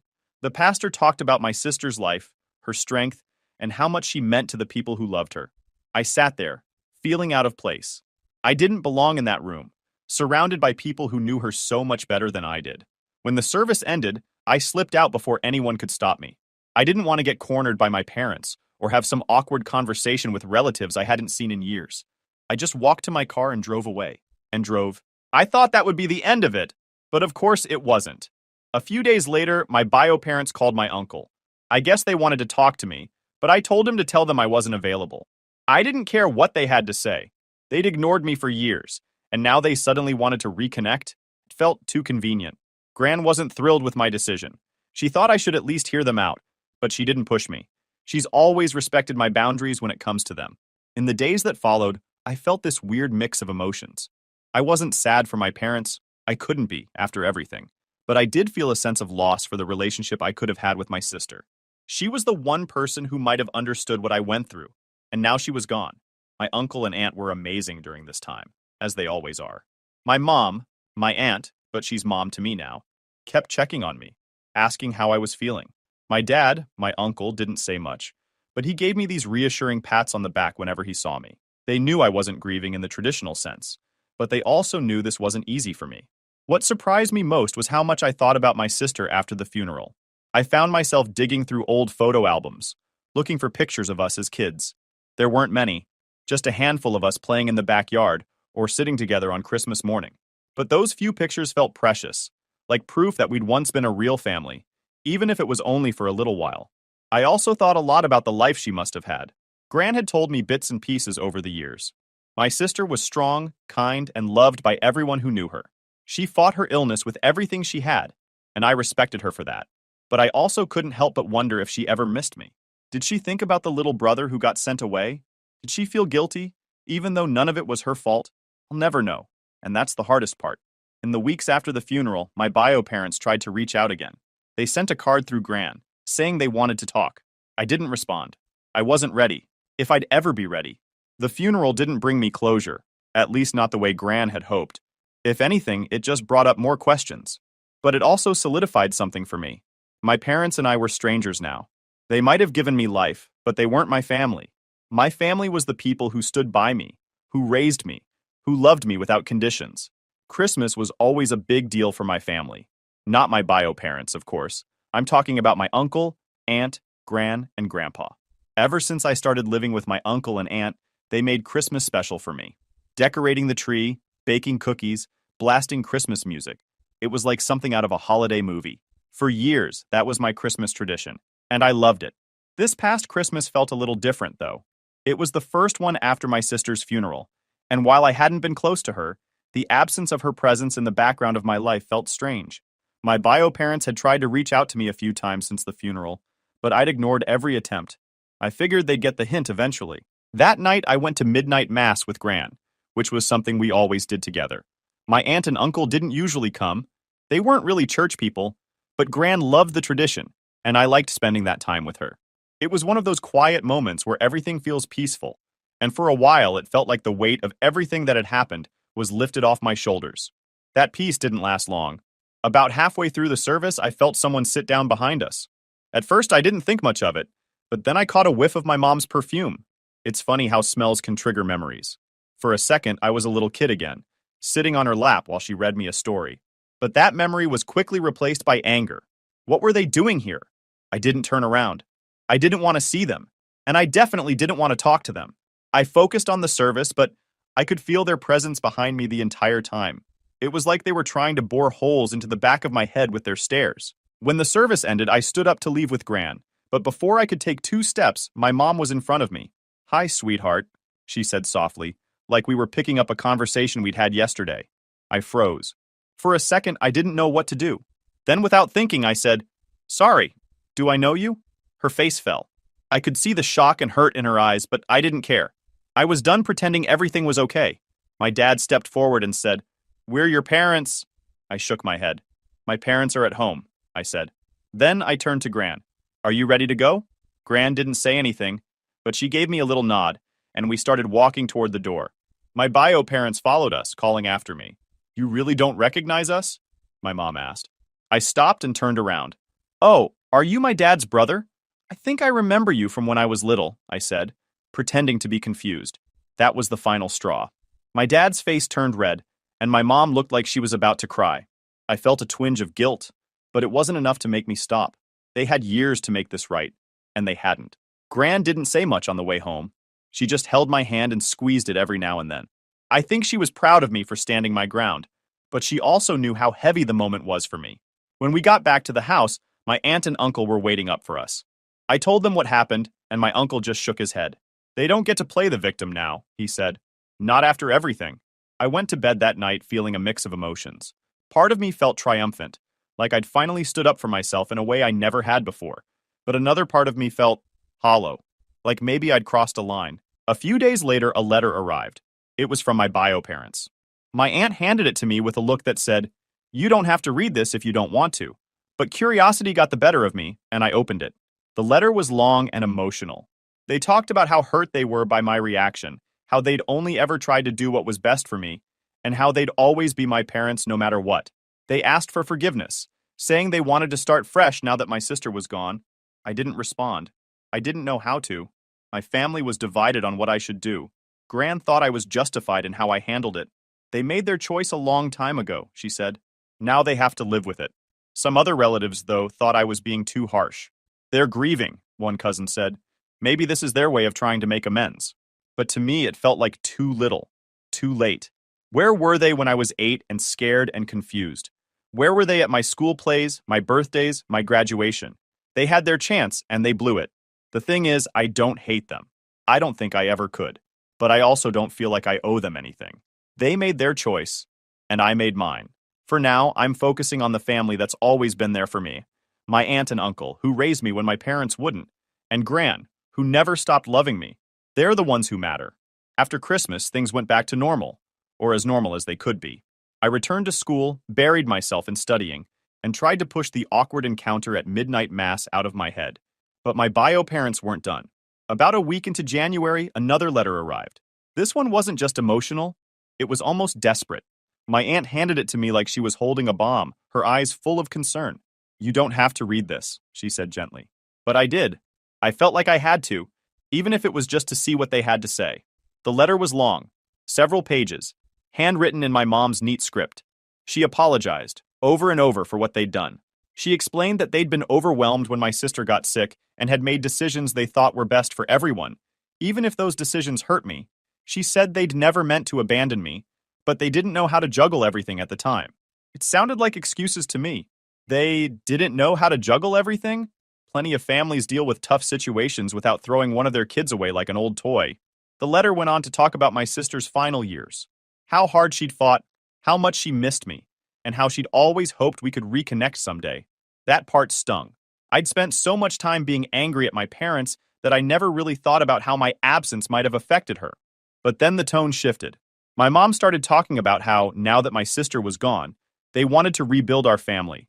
She wrote that they loved me and missed me and hoped I'd give them a chance to make things right. The last line hit me the hardest. "No matter what you say or do, you'll always be our son." I put the letter down and stared at it for a long time. Part of me felt like they were trying to manipulate me, using my sister's memory to guilt me into forgiving them. But another part of me wondered if they really meant it. I didn't know what to do. I showed the letter to my uncle and aunt, who read it together in silence. When they finished, my uncle said, "It's your call, kiddo. But whatever you decide, we're here for you." Gran had a different take. "They made their bed, and now they want to unmake it because it's uncomfortable," she said. "Don't let them guilt you into anything you're not ready for." The thing was, I wasn't sure what I was ready for. On one hand, I didn't think I could ever forgive them for what they'd done. On the other hand, cutting them off completely hadn't made the hurt go away. For weeks, I carried that letter around with me, rereading it whenever I had a spare moment. I tried to imagine what it would look like to have a relationship with them again. Would it be awkward and forced? Or could we actually rebuild something meaningful? Eventually, I wrote them a response. It wasn't long, just a couple of paragraphs. I told them I appreciated their apology but wasn't ready to forgive them. I said I needed more time to process everything, and that I'd reach out if and when I was ready to talk. I didn't tell them I loved them. I didn't call them mom or dad. I just signed it with my name. When I sent the letter, I felt a strange mix of relief and sadness. Relief because I'd finally said what I needed to say. Sadness because I knew it wasn't the happy ending they were hoping for. A few weeks later, my mom wrote back. Her letter was shorter this time, but the tone was different. It felt less desperate, more understanding. She said she respected my decision and would wait as long as it took for me to be ready. She didn't push or guilt trip me. She just said she loved me and wanted me to be happy, no matter what that looked like. I haven't responded yet. Maybe I will someday, but for now, I'm focusing on the people who've always been there for me. My aunt and uncle, my real mom and dad, have done more for me than my bio parents ever did. They gave me a home, a family, and a sense of belonging. That's something my bio parents can't take away, no matter how much they try to reconnect. Gran says I handled the situation with more grace than she would have. "You're a better person than me, sweetheart," she said with a little laugh. I would have told them where to stick it. Maybe she's right. Maybe I am too soft. But I like to think that setting boundaries while leaving the door open just a crack isn't weakness. It's me taking control of the situation on my own terms. For now, I'm at peace with where things stand. My bio parents might always be a part of my story, but they're not the whole story. The family that raised me, loved me, and chose me, that's my real family. And that's all I need. At dinner, Dad said, "Starting next month, you'll pay rent if you want to stay here." Stepmom added, "Maybe it'll teach you some respect." After months of calling me dead weight, I packed my bags. A week later, they called panicking, "Why is your room empty?" Throwaway account because this involves family drama and money. This is a long one, but trust me, it builds to something worth reading. If you've ever dealt with toxic family members who treated you like garbage until they needed something, you'll understand exactly how satisfying this gets. I'm 26 male now, and this mess started when I was 15. That's when my biological mom died in a car accident. Some idiot ran a red light and hit her on her way home from work at the hospital where she was a nurse. My dad David was completely devastated. And honestly, so was I. Mom was the heart of our family, the one who kept Dad grounded and made our house feel like a home. For 2 years, it was just Dad and me trying to figure out how to live without her. We were both pretty lost. Dad threw himself into his corporate job as a regional sales manager, working longer hours and traveling more. I was dealing with typical teenage grief, but we supported each other the best we could. Then, when I was 17, Dad started dating again. Her name was Brenda. She was 36 at the time, and looking back now, I should have seen the red flags from day one. But Dad seemed happier when she was around, and I thought maybe it would be good for him to have someone. Brenda worked part-time at a nail salon, drove a beat-up Honda with a dented bumper, and lived in a tiny studio apartment across town. She had this way of talking about her life like she was some kind of victim of circumstances, always mentioning how hard things had been for her, how she'd never had anyone take care of her properly. She made my dad feel like some kind of hero swooping in to rescue her from her difficult life. Dad ate it up. Within 6 months, they were engaged. Within 8 months, they were married. I was 18 and honestly pretty naive about relationships, so I figured maybe this was just what Dad needed. Mom had been gone for almost 3 years, and he deserved to be happy again. That was the biggest mistake of my life. The moment Brenda moved into our house, everything changed. This was the house where my mom had painted the walls, chosen the furniture, planted the garden out back. Every room had memories of her in it, but Brenda immediately started making suggestions about redecorating. "This wallpaper is so outdated," she'd say about the kitchen wallpaper Mom had picked out. "We should really modernize this place." "These family photos are kind of depressing," she'd mention about the pictures of Mom on the mantle. "Maybe we should focus on new memories instead of dwelling on the past." Within 2 months, almost everything that reminded us of Mom was gone. Donated to charity, thrown away, or mysteriously disappeared. Dad just went along with it, saying things like, "Brenda's right, we need to move forward," and "It's not healthy to live in the past." I was working part-time at an auto repair shop downtown while finishing high school. I'd always loved working with my hands, and the owner was teaching me everything about engines, transmissions, electrical systems. It was honest work, and I was good at it. The plan was to go to technical school after graduation and become a certified mechanic. But according to Brenda, I was limiting my potential. "Your father has a business degree," she'd say during dinner, her voice dripping with fake concern. "He could help you get a real career, not this blue-collar thing. You're never going to attract a quality woman if your hands are always dirty." Dad, who used to brag to his friends about how proud he was that I could diagnose engine problems at 17, suddenly started acting embarrassed by my career choice. He'd make comments about how I was young and still figuring things out when people asked about my future plans. Brenda had this talent for making everything sound reasonable on the surface, but it was actually poison. "I just want what's best for Jake," she'd tell Dad when she thought I couldn't hear. "He's such a smart boy, but he's setting the bar so low for himself." What she really meant was, "Your son's career choice doesn't match the lifestyle I want to live." About 8 months after they got married, Brenda announced she was pregnant. Dad was absolutely thrilled. He'd always wanted more kids, and losing mom had put those dreams on hold.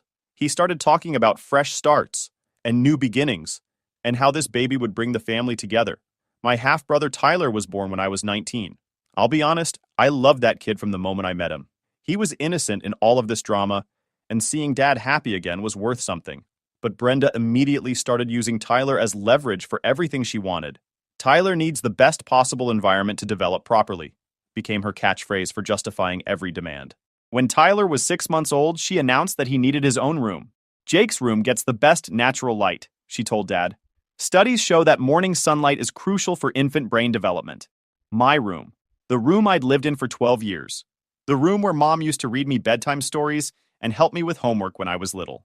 Dad actually suggested I move to the basement temporarily, just until we can figure out a better arrangement.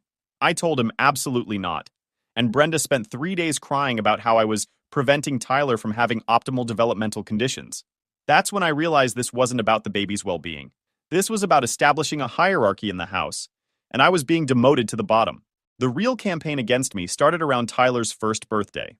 Brenda had this way of making innocent comments that were actually accusations. Jake never offers to help with Tyler. This usually came right after I'd gotten home from working a 10-hour shift and found her watching TV while Tyler played in his bouncer. Jake doesn't really contribute to household expenses. I was paying $450 a month in rent and buying my own groceries, but somehow this wasn't enough. I'm worried Tyler is going to think it's normal for grown men to live with their parents. Tyler was barely walking and definitely not forming opinions about living arrangements. Every conversation became about how I was somehow failing the family. Dad started looking at me differently, like I was a problem that needed to be solved rather than his son. The worst part was that Brenda was incredibly manipulative about her campaign against me. She had this calculated way of timing her attacks perfectly. She'd wait until Dad and I were having a rare good moment, maybe laughing about something on TV or talking about work. Then she'd interrupt with some concern about me that would immediately shift the mood. "David, honey, I think Jake might be hiding money from us. I saw him putting cash in his dresser drawer yesterday.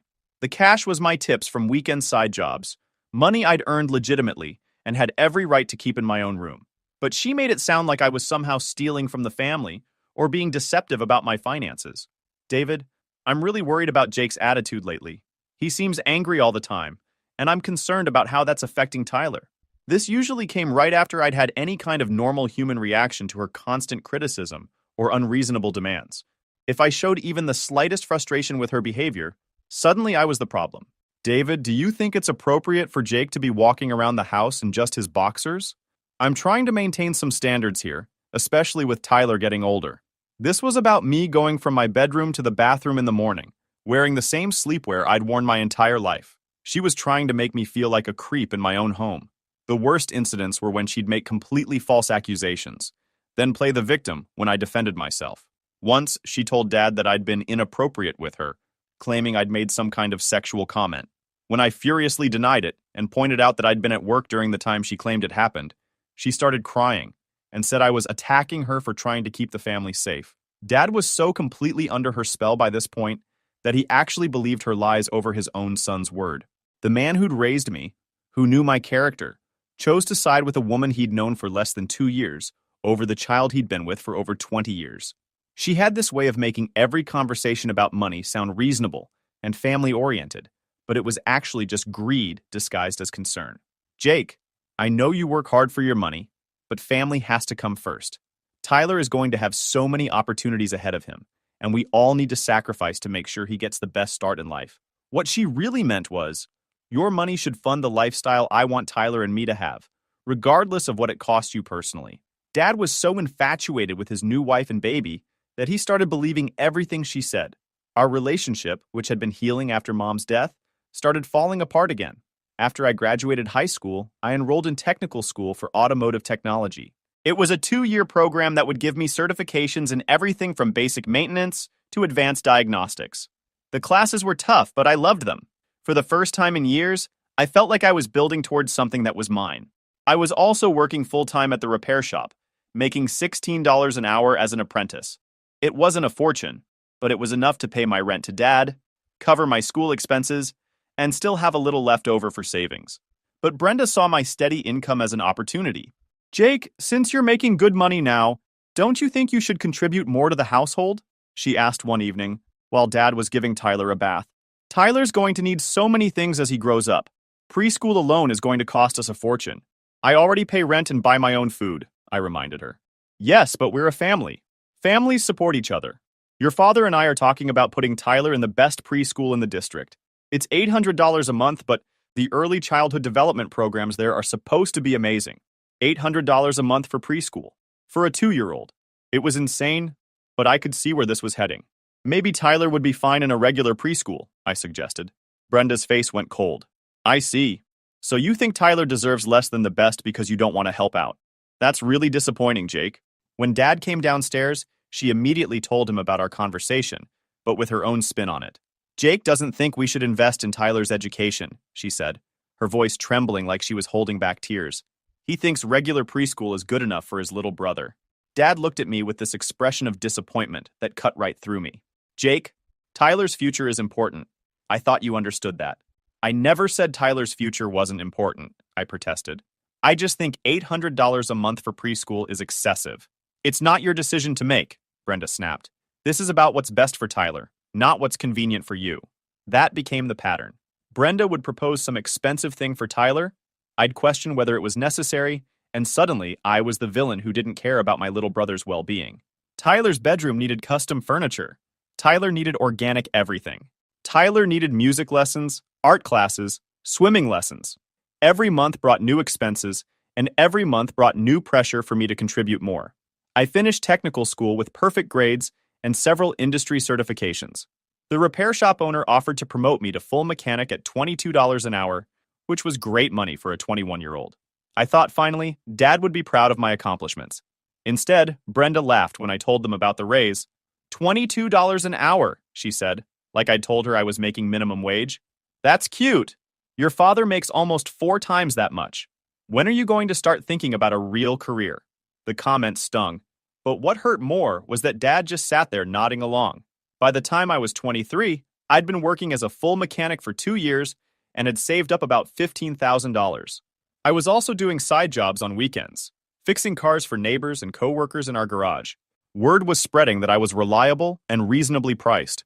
That's when I started thinking about starting my own business. The idea was simple: mobile mechanics. Instead of people having to bring their cars to a shop and wait around for hours, I'd come to them. House calls, office parking lots, wherever was convenient. There was clearly demand for it, and the startup costs weren't too crazy. I'd need a van, tools, insurance, licensing, and probably about $35,000 total to get started properly. I had part of it saved, and I was looking into small business loans for the rest.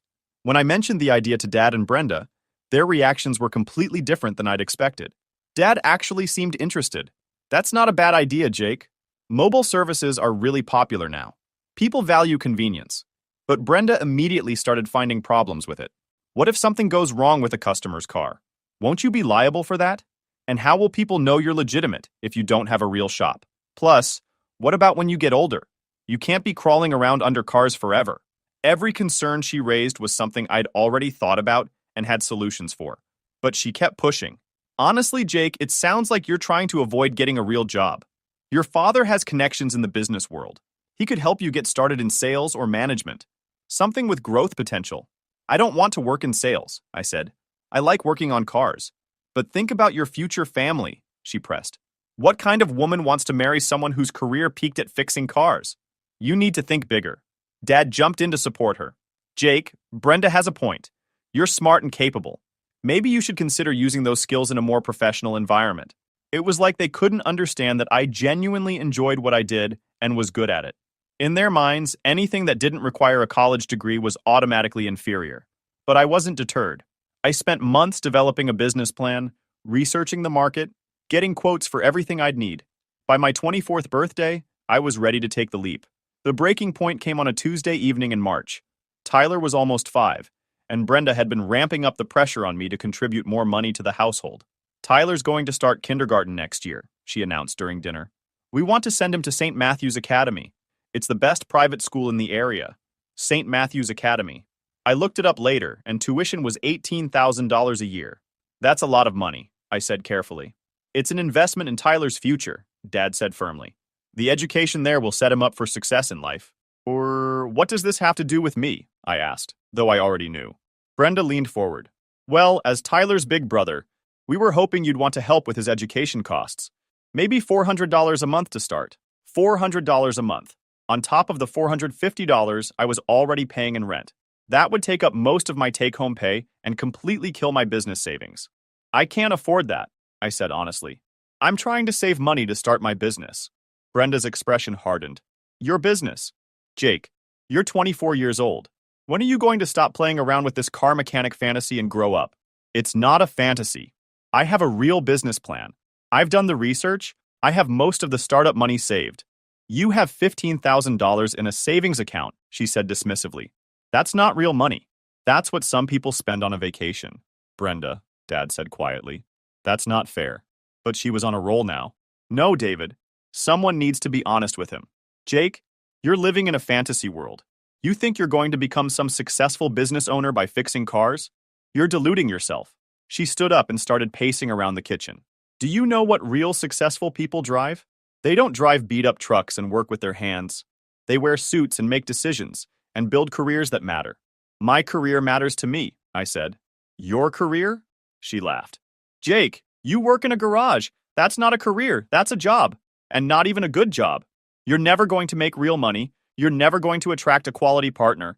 And you're certainly never going to be able to help support this family the way you should. The room went completely silent, except for Tyler playing with his toys in the living room. Dad cleared his throat. Jake, maybe it is time to think about next steps. You can't live here forever.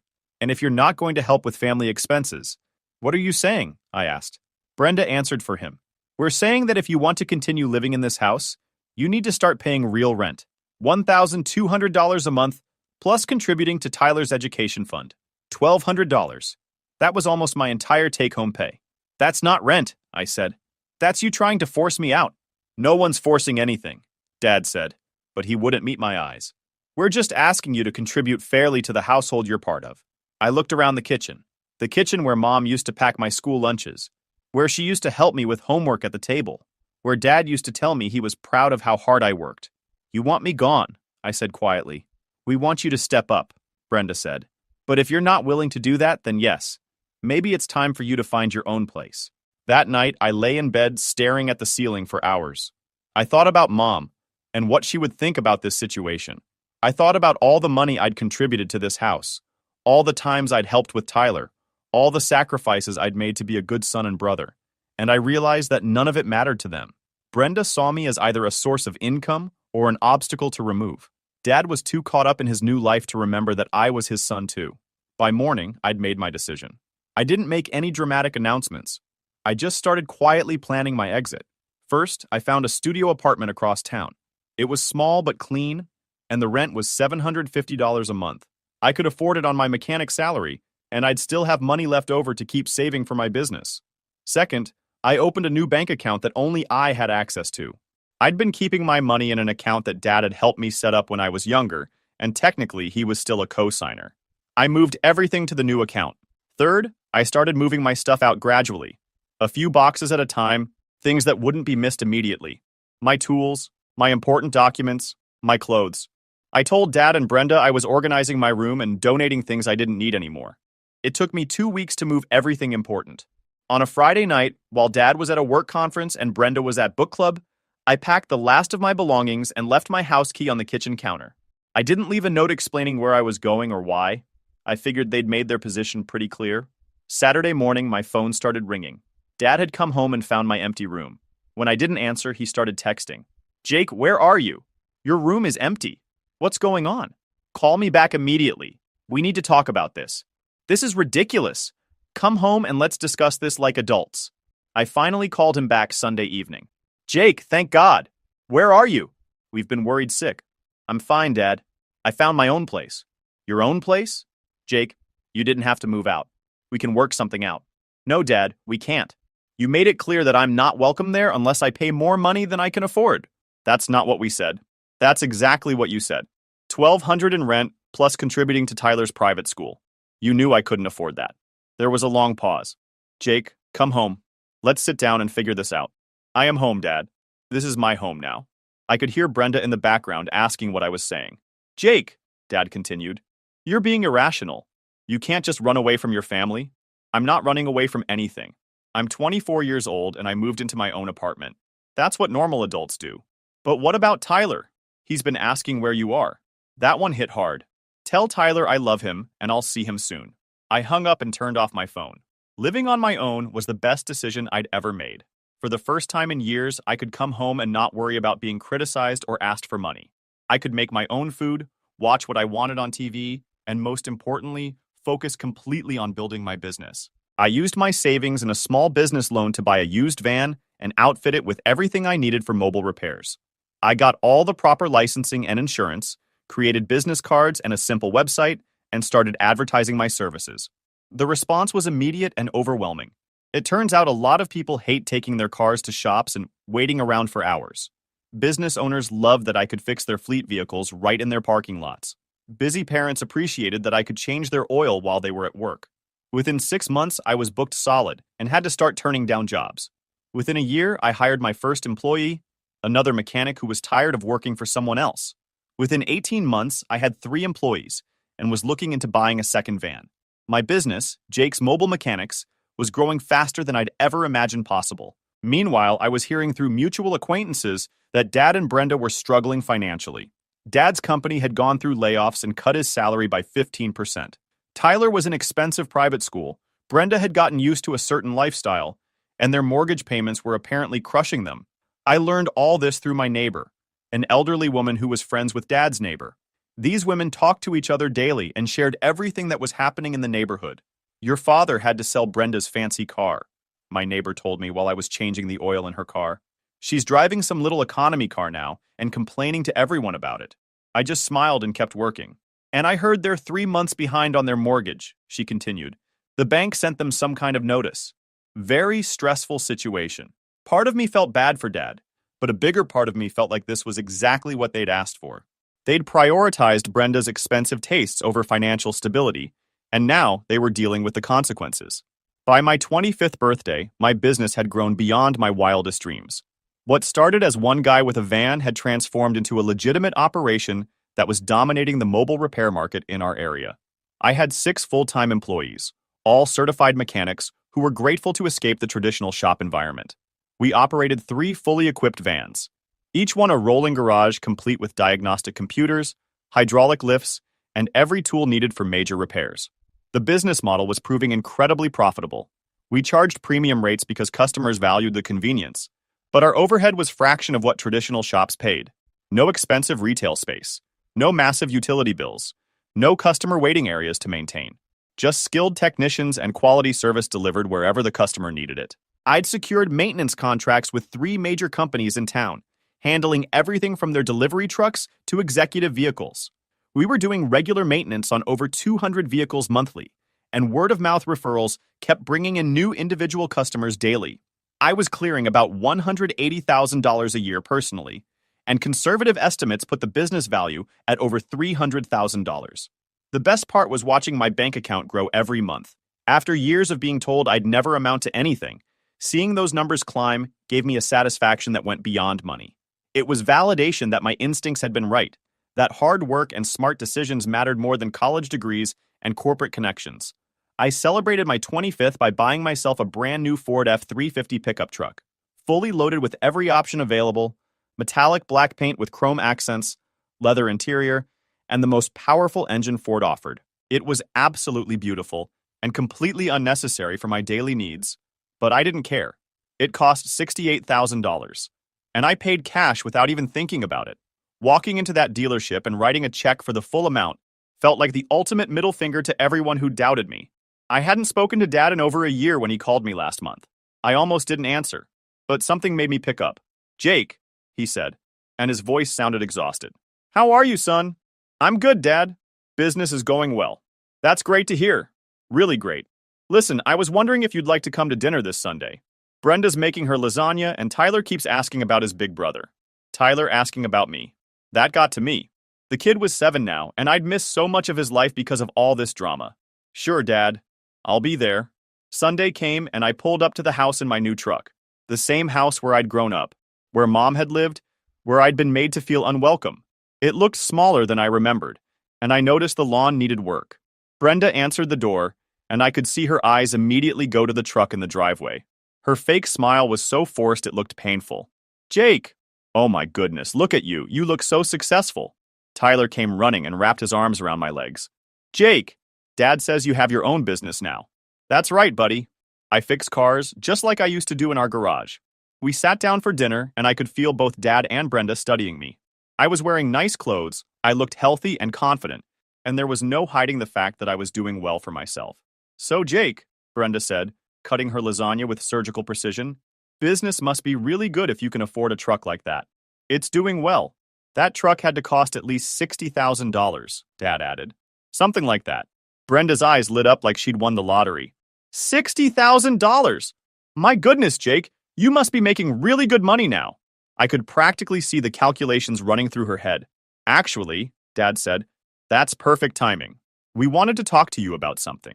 And there it was. The real reason for the dinner invitation. We're going through a rough patch financially, Dad continued. My company had layoffs, and with Tyler's school costs, the mortgage, everything else, it's been really tough. Brenda jumped in immediately. We were hoping that maybe, since you're obviously doing so well now, you could help us out, just temporarily, until we get back on our feet. What kind of help? I asked, though I already knew. Well, Brenda said, her voice dripping with fake sweetness, we're about 4 months behind on the mortgage. If we don't catch up soon, we could lose the house. Tyler would have to change schools, and you know how disruptive that would be for him. Using Tyler again. Of course. How much are we talking about? I asked. Dad looked uncomfortable. About $18,000 to catch up on what we owe, and maybe another $2,500 a month going forward, just until I can find a better position or get my old salary back. I sat back in my chair and looked around the dining room. The same dining room where they'd told me I needed to pay $1,200 in rent or move out, where Brenda had called my career dreams a fantasy. That's a significant amount of money, I said carefully. Jake?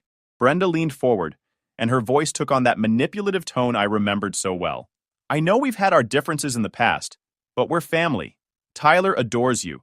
You're his big brother, and he talks about you all the time. The manipulation was so obvious it was almost insulting, but I played along. This is a big decision, I said. I need some time to think about it. Of course, Dad said, relief flooding his voice. Take all the time you need. We're just so grateful that you're even considering it. After dinner, I hugged Tyler goodbye and promised I'd see him again soon. That was the only genuine moment of the entire evening. I told them I'd call them in a week with my answer. I spent exactly 7 days thinking about their request. 7 days remembering every insult, every dismissive comment, every time they'd made me feel like I wasn't good enough. I thought about how they'd kicked me out of my own home because I wouldn't subsidize their lifestyle. How they'd called my career a fantasy while I was building a successful business. How they'd had zero contact with me for over a year until they needed money. I thought about Tyler and how much I loved that kid despite everything. But I also thought about how Dad and Brenda had made their choices, and Tyler was going to have to live with the consequences of their financial irresponsibility. On Thursday evening, I called Dad back. Jake, he answered immediately. I was hoping you'd call. Have you had a chance to think about what we discussed? I have, Dad, and I've made my decision. Oh, thank goodness. You have no idea how much this means to us. I'm not going to give you any money. Silence. What did you say? You heard me correctly. I'm not giving you a penny. Jake, please, think about Tyler. I have thought about Tyler. I've also thought about how you and Brenda treated me for years. How you made me feel worthless and unwelcome in my own home. How you kicked me out because I wouldn't pay extortionate rent. Jake, that's not what happened. That's exactly what happened, Dad. Don't try to rewrite history now that you need something from me.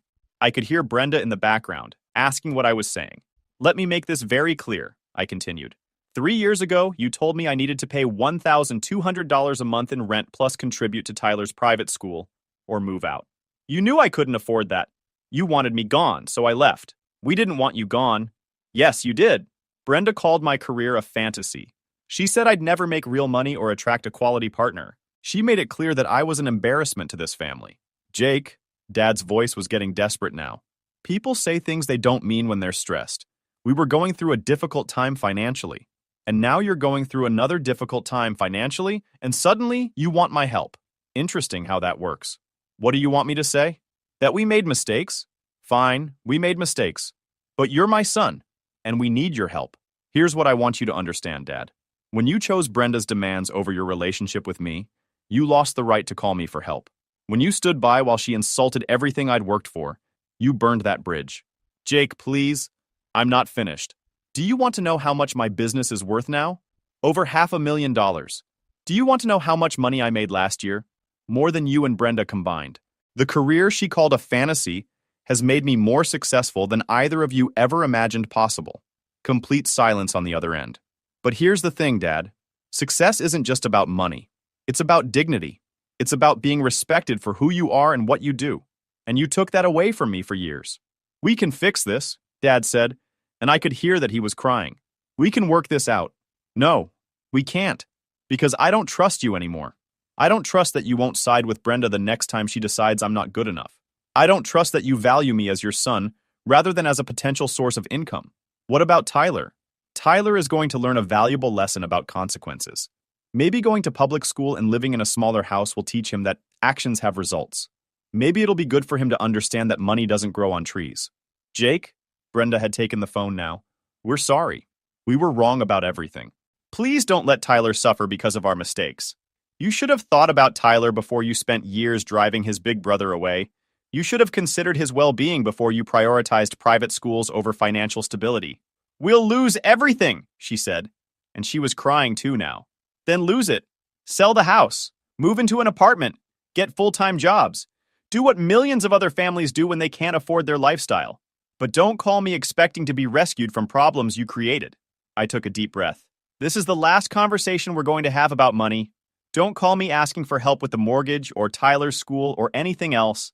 You made your choices. Now live with them. Jake, Dad had taken the phone back. You're my son. I love you. Then you should have acted like it when it mattered. I hung up and turned off my phone. The next day, my neighbor knocked on my door with the latest gossip from the old neighborhood. She was practically vibrating with excitement about the drama unfolding at Dad's house. Big moving truck at your father's house this morning, she announced, settling into my kitchen chair like she was about to deliver a performance. Professional movers, not one of those U-Haul situations. Looks like they're really clearing out. Do you know where they're going? I asked, though I was pretty sure I already knew the answer. 2-bedroom apartment over by the mall, she said, with barely concealed glee. You know, that complex where all the young families live when they're just starting out. The one with the tiny balconies and paper-thin walls. The irony was absolutely perfect. They were moving to exactly the kind of place Brenda had always looked down on. The kind of place she'd driven past and made snide comments about the people who couldn't do better for themselves. I heard Brenda was crying on the front lawn yesterday while they were packing, my neighbor continued. Very dramatic scene. She kept saying something about how this wasn't supposed to happen, how they were supposed to be moving up in the world, not down. I couldn't help but smile at that image. Brenda, who had spent years talking about status and appearances and quality people, was now living the exact life she'd spent so much energy trying to avoid. And Tyler? I asked, because I genuinely cared about how this was affecting him. Poor little guy seemed confused by all the chaos, but kids are resilient, you know? He'll probably adjust just fine to Roosevelt Elementary. Same school you went to, right? Roosevelt Elementary. The same public school that had prepared me for technical school and eventually for running my own successful business. The school that had taught me the value of hard work and practical skills over empty status symbols. Maybe Tyler would learn the same lessons I had. Maybe going to public school with kids from all different backgrounds would teach him empathy and resilience that no expensive private academy could provide. Maybe living in a smaller apartment would help him understand that happiness doesn't come from having the biggest house or the fanciest things. Over the following weeks, I heard more updates through the neighborhood network.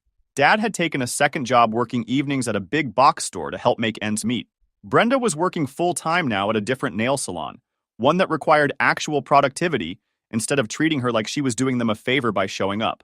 They were living paycheck to paycheck for the first time in years, learning what it felt like to worry about money the way most normal families do, learning to shop at discount grocery stores and clip coupons and decide whether they could afford things like cable TV and restaurant meals.